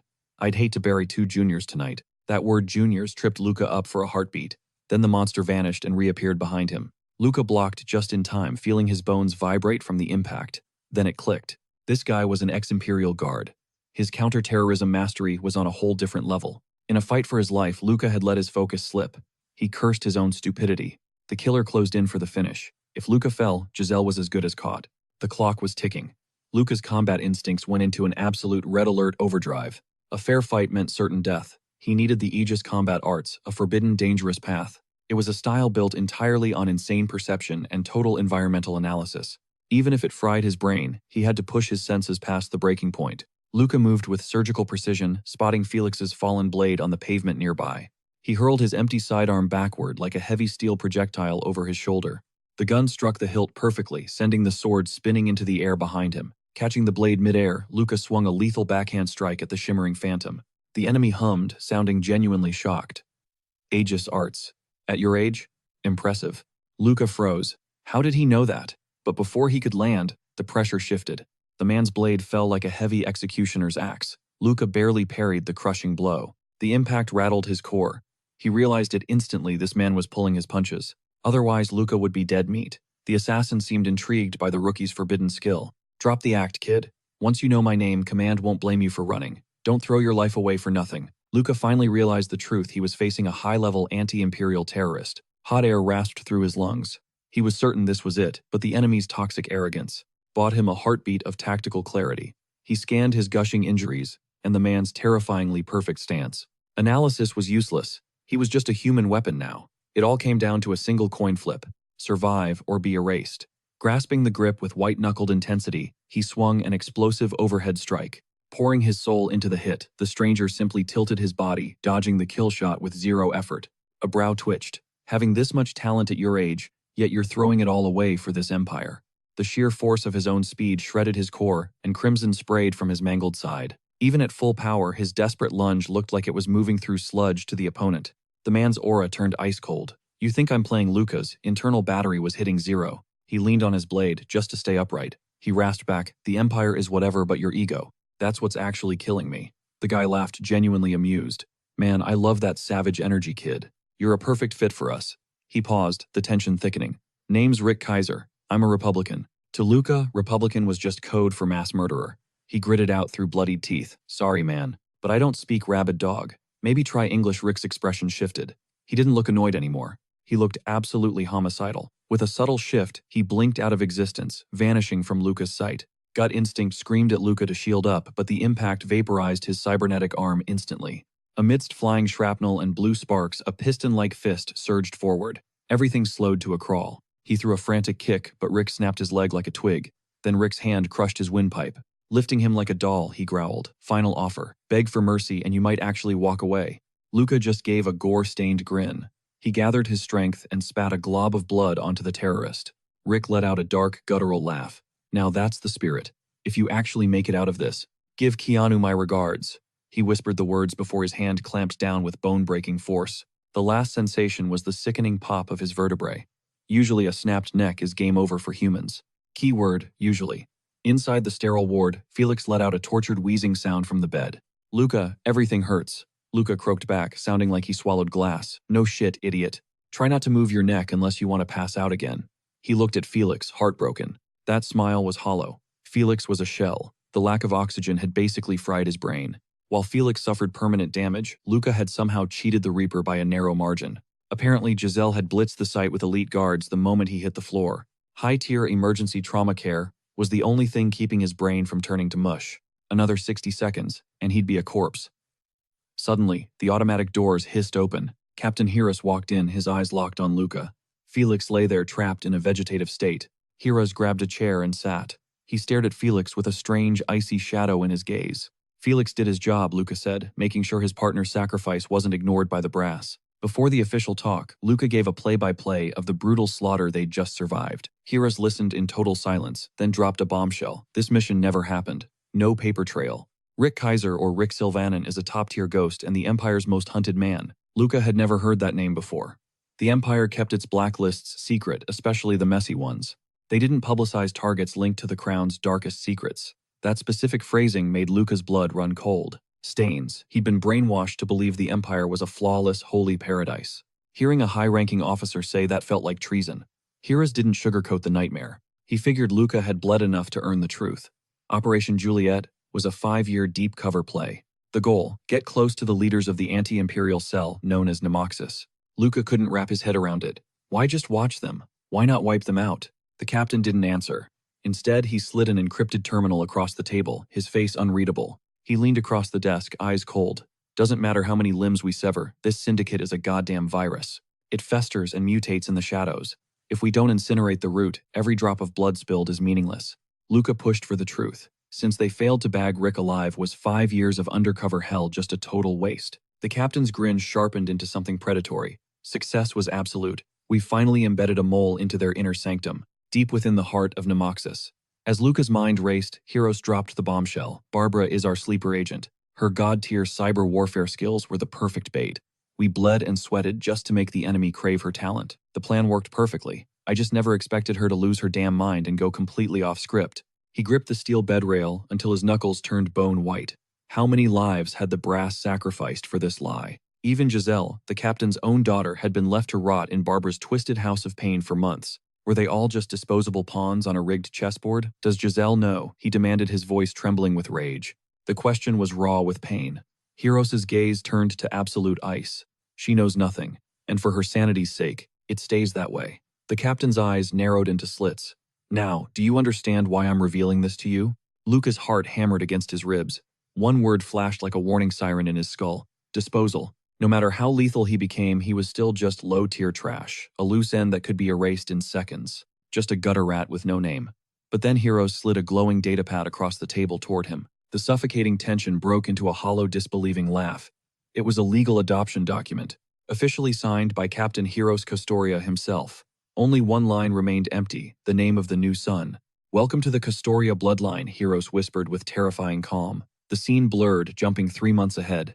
A surgical drone worked with cold precision, extracting the heavy titanium spinal brace from Luca's scarred back. Clink, clink. Blood-slicked screws hit the metal tray, the sound of his mechanical cage finally falling away. Damn, he rasped under his breath. I almost spent the rest of my life as a puppet held together by wires. He stood up, donning the crisp white uniform of an Imperial Guard trainee. Nearby, Felix lay paralyzed and broken. Trapped in a rigid neck brace, Felix gasped out his name. You're leaving. Luca gave a sharp, silent nod. I have to move. Felix gathered his final shards of strength to force out one last, desperate blessing. May luck follow your path. Luca nodded again. He was done looking back. His future was paved in fire. Felix's story reached a dead end in this hospital room, but Luca would carry that memory like a brand. He'd remember everyone who bled out to get him here. The scene shifted to the Imperial Training Center. In the sterile hallway, Luca was lost in a mental labyrinth. He pulled up the Empire's most wanted list. Scrolling through the latest intel, Barbara's name sat at the top. A masterclass in deep cover deception. A mission to gut Nemoxis from the inside. Yet the memory of Barbara's deranged smile made his skin crawl. He didn't buy the acting excuse. That woman was fundamentally shattered, a true monster wearing a human face, and that psychological rot felt like a weapon custom forged by the Empire for this exact bloody mission. Was she even human or just a biotool? Either way, none of this was a coincidence. Back at the academy, he'd been a blind puppet dancing on a skeletal framework designed by the brass. Every move he thought was free will was actually just a pre-written script he'd foolishly followed. The deeper he dug, the more terrifying the Empire's reach became. Was his meeting with Keanu even real? Even his Aegis combat mastery felt like an orchestrated evolution. Dark thoughts began to pile up like a mountain. He forced himself to breathe, slowing his racing pulse. Cut it out, Luca. Don't go full radical just yet. It's just paranoia, he lied to himself. The captain's truth might have been the ultimate loyalty test, a probe to see if his soul had wavered. But the ticket to his new life had finally arrived. Luca Costoria. The heavy blast doors hissed open, revealing Keanu's office. The instructor looked up. Did you enjoy your little taste of youth at the academy? Keanu's voice was dry, cold, and calculating. So much that I almost came back in a body bag instead of a uniform. Luca countered sharply. Keanu's expression didn't flicker. What happened to Felix was a tragedy. He was a top-tier asset. Fury burned in Luca's throat. Did this man feel anything? Keanu just sipped his tea. Rick sends his regards, by the way. Keanu responded with chilling composure, his face a mask of stone. Rick Silvermoon. It is good to hear he is thriving, though. A terrorist path is unexpected. Luca's brow furrowed deep. Why did his mentor sound so nostalgic for a criminal, he demanded. Were you two that close? Turns out, Rick and Keanu were actually brothers in arms from the same Imperial Guard class. Their bond snapped years ago. Keanu's voice remained hauntingly level as he continued. It seems, you kept Rick's greeting from the guard captain. Luca froze. A single slip of the tongue meant his instructor faced immediate execution for treason. He finally whispered, at the very least, I needed to see the truth before reporting it. Keanu's gaze pierced him. So tell me, why did you shield me? He replayed the chaos in his mind. Every power player in this recognized those Aegis moves. This was not just fighting. It held a much more sinister meaning. He cut straight to the chase. What exactly are the Aegis combat arts? Keanu's expression darkened. Are you really that desperate to know? Suddenly, realization struck. That was why Rick spared his life. The insurgent intentionally left him breathing by only breaking his neck instead of killing him. Keanu gazed outside, savoring a sip of chilled tea with a mysterious knowing grin, looking like he had expected this all along. You have hit the bullseye faster than I thought. Luca Castoria, for a low-level pawn, you have learned too much. You know the consequences. Right, Luca knew the drill. Knowledge in this empire is a death sentence. Without Hyra's protection, he would be a corpse by now. Keanu's voice grew heavy. In the year 3518, the first man to ignite a bloody rebellion against the throne was a legend named Noel Miroska. He was the insurgent king, the father of Aegis, and the mastermind behind their tactical warfare. Noel knew a direct war was suicide, so he mastered the shadows through brutal guerrilla tactics. That bloody battlefield birthed the Aegis style. A chill of pure terror raced down Luca's spine. The lethal skills he was dying to master were actually forged in the fires of treason. Specifically, the Empire fought to bury Noel's terrifying genius as a master of modern combat. The insurgents weaponized Aegis to survive the war. Panic flared as horrifying questions flooded his mind. Yet the brutal logic of guerrilla warfare made sense. The lethal flaws of the Aegis style disappear when you are constantly dancing with death. The price of burning out. Your neural system becomes irrelevant. Since the rebels lacked a formal army or supplies, they required a savage, adaptable way to kill. Keanu nodded, confirming the boy's dark theories. Despite the Empire's relentless slaughter to erase the rebellion from the face of the earth, Noel and his elites always vanished like ghosts. They vanished into the Empire's blackest, shadows feeding new recruits into the grinder, while launching crippling strikes on vital, Imperial targets. Capturing their cells meant nothing to them, as they would just cut the tail to save the head. Luca envisioned the nightmare. The rebels hid, in plain sight, because their low-grade cybernetics never registered as weapons of war. Scanners ignored them, leaving deadly commanders undetected. Meanwhile, Aegis masters could deal fatal damage without needing heavy military-grade tech. They were ghosts haunting the Empire's security. Now he knew exactly why Rick did not kill him. It was clear why the throne kept a paranoid eye on every single Aegis practitioner. He pushed, how did the crown finally break Noel's uprising? Keanu shrugged casually. Every suspect was butchered without mercy. He did not dare ask about the innocent lives, lost in the carnage. The death toll was unimaginable. Being branded an Aegis, user was a one-way ticket to hell. Luca asked if the crown buried this blood-soaked history. Keanu replied, they do not hide it, they just ignore it, without digging for the truth. You will die in ignorance.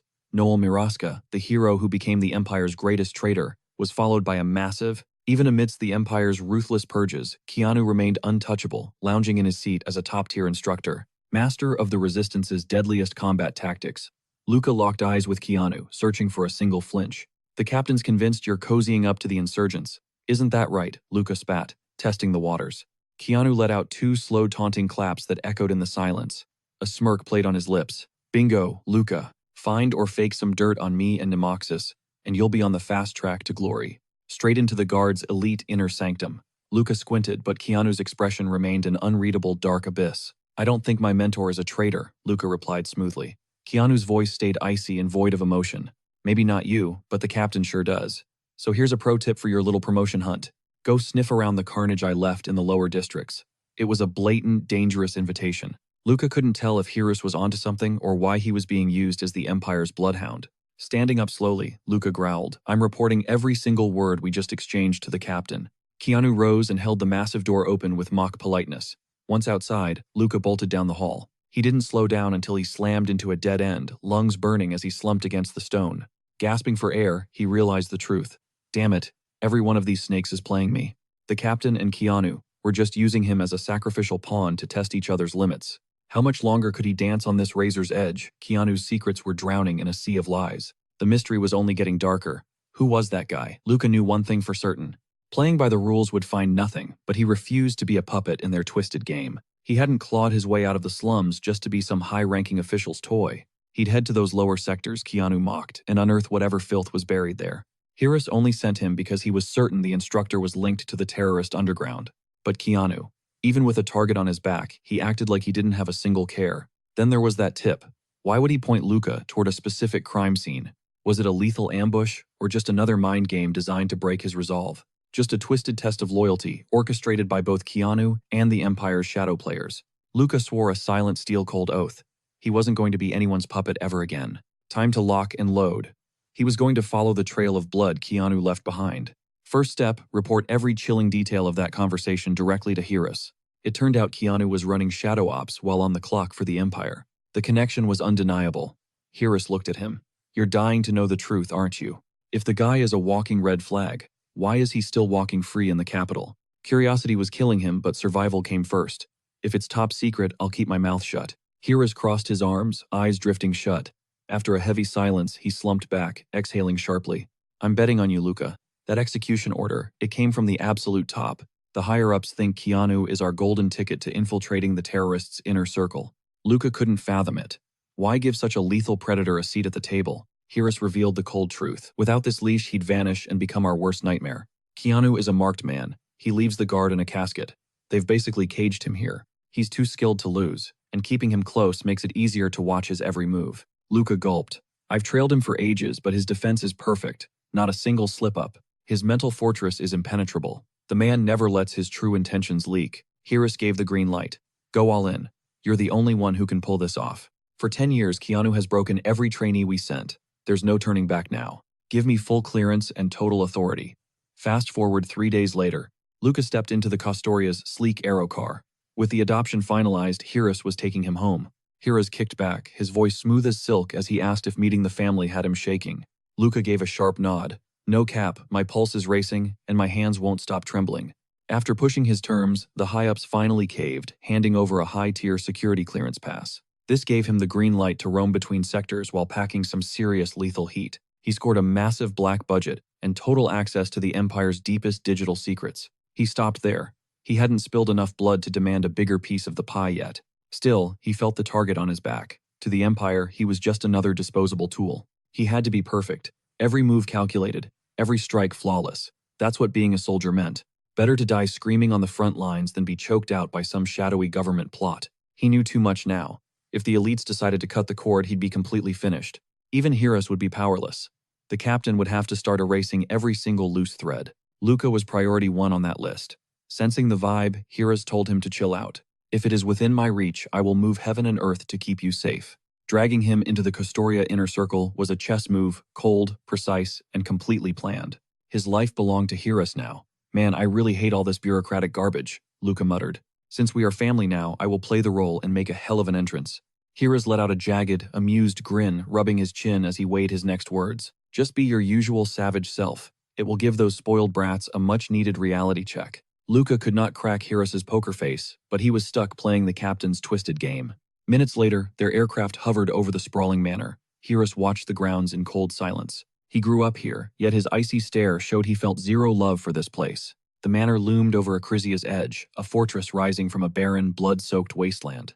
Within the walls, vibrant greens and crystal waters shimmered like a fake paradise amidst the rot. The engines hissed, stabilizing the craft as they touched down inside the heart of high society power. Luca woke up in a suite dripping with luxury.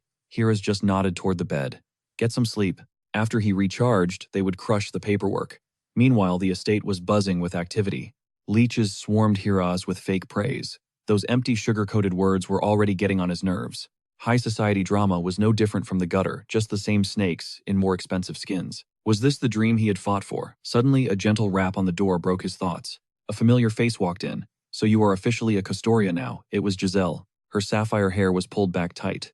I really need to apologize to you, she said softly. I lost my cool. As a noble acting like that was straight up embarrassing. I messed up. He did not blink. Any civilian would lose their mind in a war zone. It is whatever. Forget it. Giselle gave a weak, pained smile. I visited Felix, but he had no clue who I was. Guilt was eating her alive over the trainee's fate. Luca just hit her with the brutal truth. Gratitude is fine, but guilt is useless. Felix was just doing the job he signed up for. This was not a pep talk. The man just did not have a shred of sentiment in his soul. Giselle bit her lip. You are like blue fire. Icy to the touch, but burning with a lethal heat. The vibe had changed. The spoiled brat energy was gone. She was actually acting real for once. Her walls finally crumbled after he risked his life to pull her from the jaws of death. Suddenly, she cut him off. Do you remember your promise from that day? You promised to have my back if you ever joined the family. Luca gave a slow nod. I do not cap. Besides Hiras, you are the only one in this house I can actually stand. I think you are someone I can actually do business with. He flashed a rare, sharp smirk. Now there is the noble I know, ready to fight for her own interests. Giselle turned away. She jacked her terminal into the holo projector, casting a neon blue schematic across the room. In this house, she warned, it's my two older brothers you need to watch out for. The first and second sons are losing it. Your sudden arrival has sent them into a spiral of paranoia. Luca shrugged, I'm just a stray. Giselle fired back, wrong. House Custodia is a den of wolves. Out of all father's kids, you're the only one who actually fits the lethal mold of an elite soldier. Bloodline is trash when your raw power is enough to make the heirs shake in their boots. It clicked. The heirs were terrified of losing the crown. He asked her point blank, what about you? No hunger for the throne. Giselle flinched her composure, cracking for a microsecond. Luca locked onto her eyes. Are you really telling me you have zero interest in absolute power? Her voice turned to liquid nitrogen. My ambitions are none of your business. The ice was back. The room chilled instantly. Luca sighed. Look, I have zero desire to play your Game of Thrones. The Custodia name is just a shield for me. That's all I need to reach my own goals. But if anyone tries to choke me, I'm biting back. Whatever mess follows, not my problem. If the seat opens up, take it, Giselle. Think of it as free advice from your big bro. To Giselle, hearing him call himself Big Brother was nothing short of a bad joke. Then she actually laughed. That rare, genuine smile felt like finding a diamond in the dirt. She turned deadly serious. If that bloody day comes, will you have my back? I promised, didn't I? As long as you aren't my enemy, I have no reason to hunt you down or end you. Giselle reached out. Fine. You're officially an ally. I'm counting on you, she whispered. Brother Luca. That's the first and last time you'll ever hear me call you that. Luca gripped her hand. Good. I hate that sentimental, cringeworthy stuff anyway. The clock tolled like a funeral bell. Dinner time. The main event was finally starting. He suited up in sharp, high-end threads and marched into the massive dining hall. One look at the seating chart told him everything about the family's savage pecking order. The eldest son, Nicholas. The second son, Joel. And then, the true queen. Eva Custodia looked him up and down. So this is Luca. I've heard stories. Her face wore a perfect plastic mask of a smile, but her eyes were pure predatory hunger. Her voice was like velvet-wrapped poison dripping with enough contempt to freeze hell over. She signaled him to sit. Don't let Joel find a reason to pick on you, Giselle hissed. The old man didn't care about manners, but Joel was a different story. Then the doors swung open. Hira stood there commanding the room. Let's begin, but first we pray. Once the silence broke, the feast started. The clatter of silver echoed like a battlefield. Just like he predicted, he was the only target in the room. Every eye was a dagger. Giselle had briefed him earlier. Nicholas was the political snake who controlled the family's moves. He lacked the tech for combat, but he had the entire family's influence in his pocket. Then there was Joel. Not the smartest, but he felt entitled to the crown as a soldier. The old school members backed him. To Joel, Luca was a threat that needed to be crushed. Joel watched him like a hawk from the moment the first fork was raised. Luca knew the rules, but he remembered Hiras' hint in the car. Perfection was a trap. He needed to play his father's game. He looked at Hiras and decided to cause a scene. Giselle turned pale as Luca stabbed his meat like a savage and began devouring it. Right on cue, Joel snapped. Luca looked up, playing the clueless outsider. Problem, Joel. This food is fire. Joel forced a fake, condescending smirk. As your senior, I need to educate you. Your manners are pathetic. This is house custodia, not a gutter. Joel was so eager to trash him, he didn't realize he was playing right into Luca's hands. Even as an elite soldier, Joel's nerves were fraying. He was desperately trying to read. Nicholas had the man already seen through their facade. In Nicholas's predatory eyes, Luca and Joel were just pawns, meant to split the conservative bloc's unwavering loyalty. Nicholas was the true apex predator here. He ruthlessly silenced Joel, scoffing at a man who had served a whole decade, without even earning a grade 7 cross key. At least this trainee has a merit medal, Luca quipped. I'll bring the family more glory than etiquette ever could. The dining hall erupted in stifled laughter as relatives hurriedly masked their amusement behind their hands. Joel's face turned a violent shade of crimson, looking like he'd been scalded. Luca remained unfazed. My etiquette might be lacking, but my combat skills are lethal. I was forged by the best Imperial Guard captain. He set his silver down with calculated precision. He carved the meat with unexpected grace, savoring a bite with effortless poise. Seeing his opening, Nicholas smoothly intervened. Now, Luca, don't tease poor Joel. And Joel, drop it. With one stroke, Nicholas crushed Joel's ego while wearing the mask of a benevolent leader. Joel opened his mouth to protest, but Nicholas shut him down instantly. Clearly, our new brother is no stranger to class. He eyed Luca. You were just putting on a show, weren't you? Luca shrugged it off. I did my homework, but nerves made me slip up for a moment. A gala this grand is a first for me. Just like that, Joel had walked right into a beautifully laid trap and transformed into the night's biggest joke. Having seized total control of the narrative, Nicholas leaned in for the kill. I heard rumors about your grade 7 cross key. As a civilian, I'm no expert, but isn't that legendary for a mere trainee? Luca gave a curt nod. Standard issue for the Imperial Guard. Nothing special. Nicholas let out a heavy theatrical sigh. As the firstborn, my frail body barred me from the military. I always felt like a disappointment to father, but seeing a warrior like you, my burden feels lighter. Joel's blood boiled until he slammed his fist onto the mahogany. Are you implying I'm a failure, Nicholas? He had plunged headfirst into the pit Nicholas had dug. Nicholas maintained a chillingly smooth composure. You're misunderstanding me, Joel. As your blood, I recognize your potential more than anyone else. I have full faith that greatness awaits you. Joel's frustration was a living thing, exacerbated by his father's looming shadow as the Imperial Guard captain. Cautious superiors had kept him sheltered from true bloodshed, and now his bruised pride was lashing out like a wounded animal. There was truth in the rumors. Hiroshi was the type to watch his own son die in battle without blinking, placing duty over blood, though the court sycophants were too cowardly to test that. Still, this chaos was exactly the plan. This was the outcome Hiras desired. Luca noticed a rare, genuine smile tugging at Hiras's lips. Finally, Ava stepped in to play peacemaker, and the tension dissolved into a formal reception. Ava took the lead, parading him through the elite crowd like a new trophy.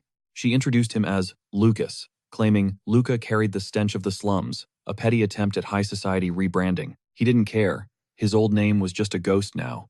Relatives swarmed him with fake smiles, their names blurring into insignificance.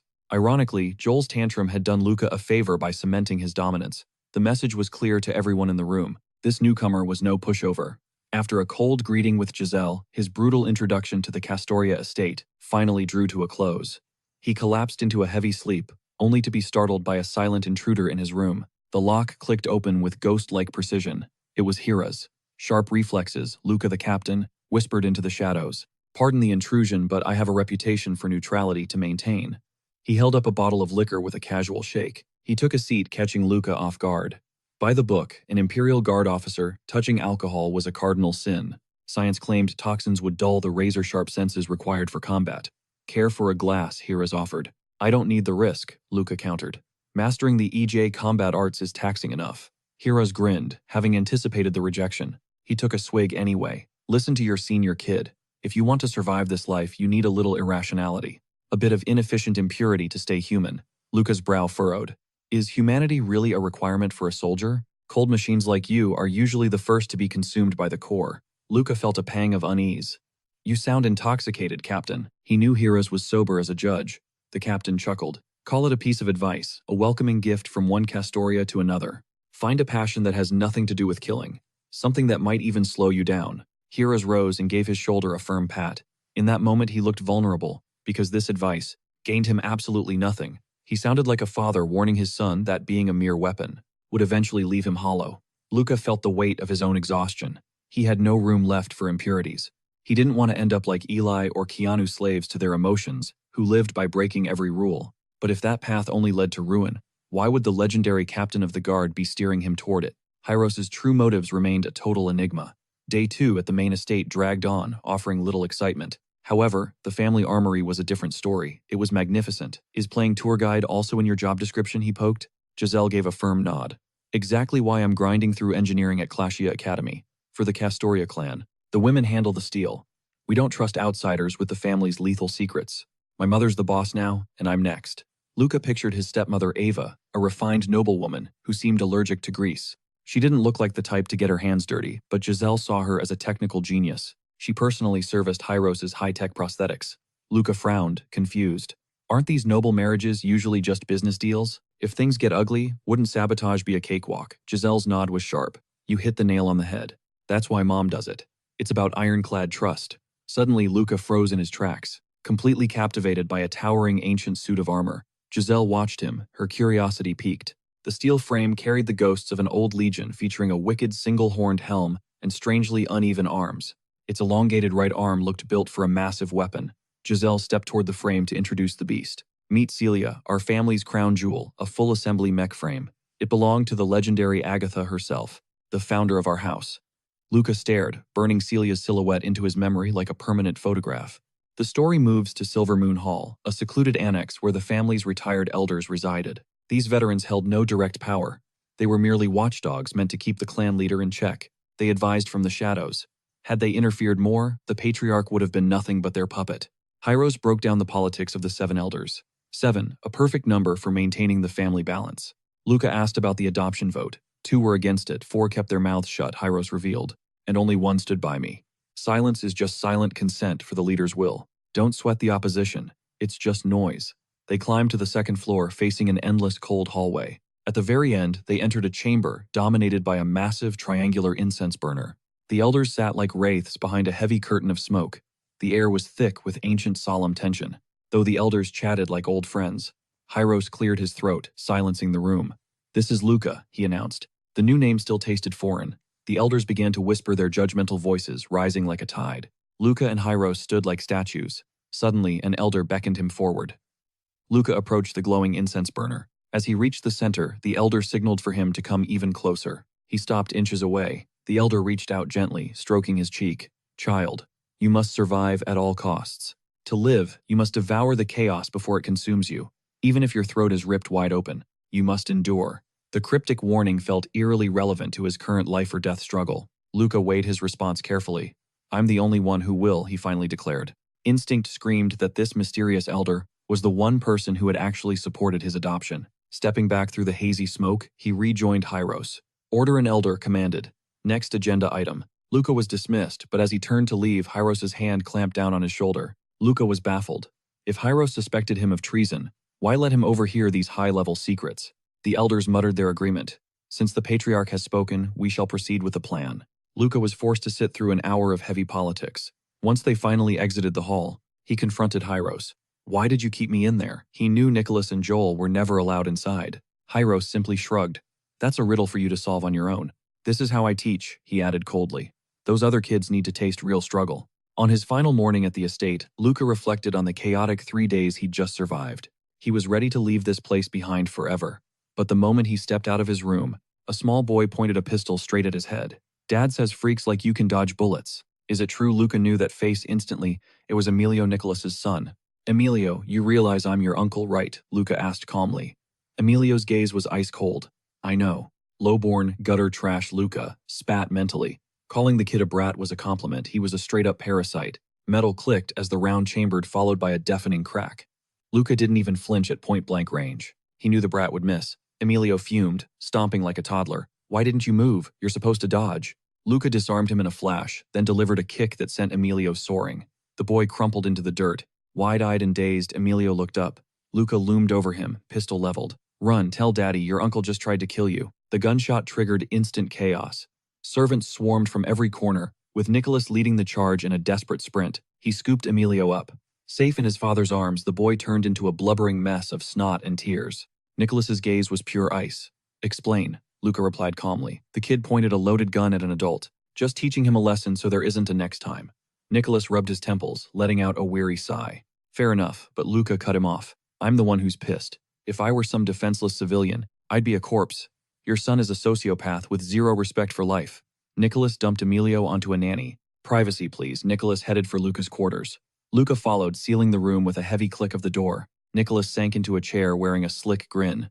"You know, Luca, the staff probably thinks we're at each other's throats." "Save it," Luca countered coldly. "You used your own kid as bait just for a secret meeting. You're hiding an alliance. I'm beginning to wonder if that boy is even yours." Nicholas's smile shifted into something truly predatory. "Impressive. You're leagues ahead of Joel. He's my flesh and blood, sure, but if he dies, I can always make another." Luca headed for the door, disgusted and ready to kick the man out. "Wait. Giselle doesn't know the full story.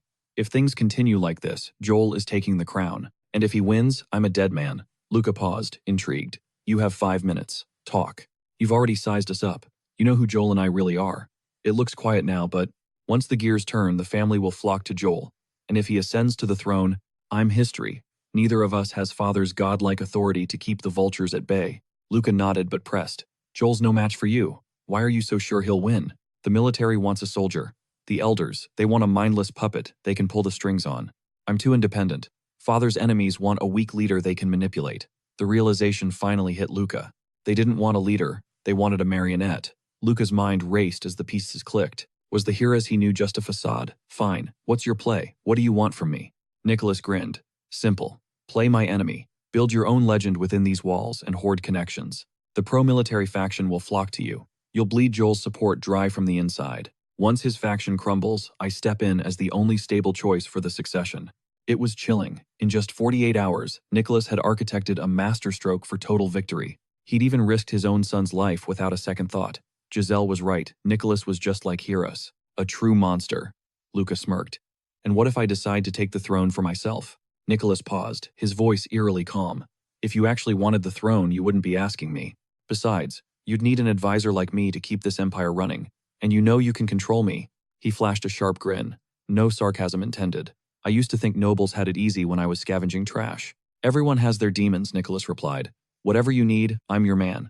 I have quite a bit of pull in the government. Forget Giselle. She's no threat to the throne. Supporting her won't change the final outcome. No need to get rid of her." Then Nicholas stormed out, yelling for the audience, "Luca, talent doesn't matter. Respect your elders, or the Custoria family will never accept you." Damn, the man was a world-class actor. Luca nearly applauded. His 3-day stay was finally over, though it felt like an eternity in hell. This was just the beginning. The Custoria estate would be his frequent hunting ground from now on, usually at Heroes' side. This fortress was technically home now, yet he yearned for his cramped dorm room. Nostalgia hit hard. Inside the hover car, Heroes flicked on a hologram, diving back into a mountain of work. The man was a machine, grinding through data without a moment's rest. He truly never stopped. Serving as an Imperial captain was pure hell. During his brief estate visit, he'd pushed his soul to the breaking point, all to satisfy Hyra's massive demands, yet reflecting on it, he doubted he'd truly hit the mark. It finally clicked. Cyrus was balancing the heart of a father with the blade of a lethal commander. He wasn't just some basic soldier. He ruthlessly dissected every single moment from the past few days. Terrified, he'd missed a game-changing secret. A crushing heavy pressure suddenly suffocated the air around him.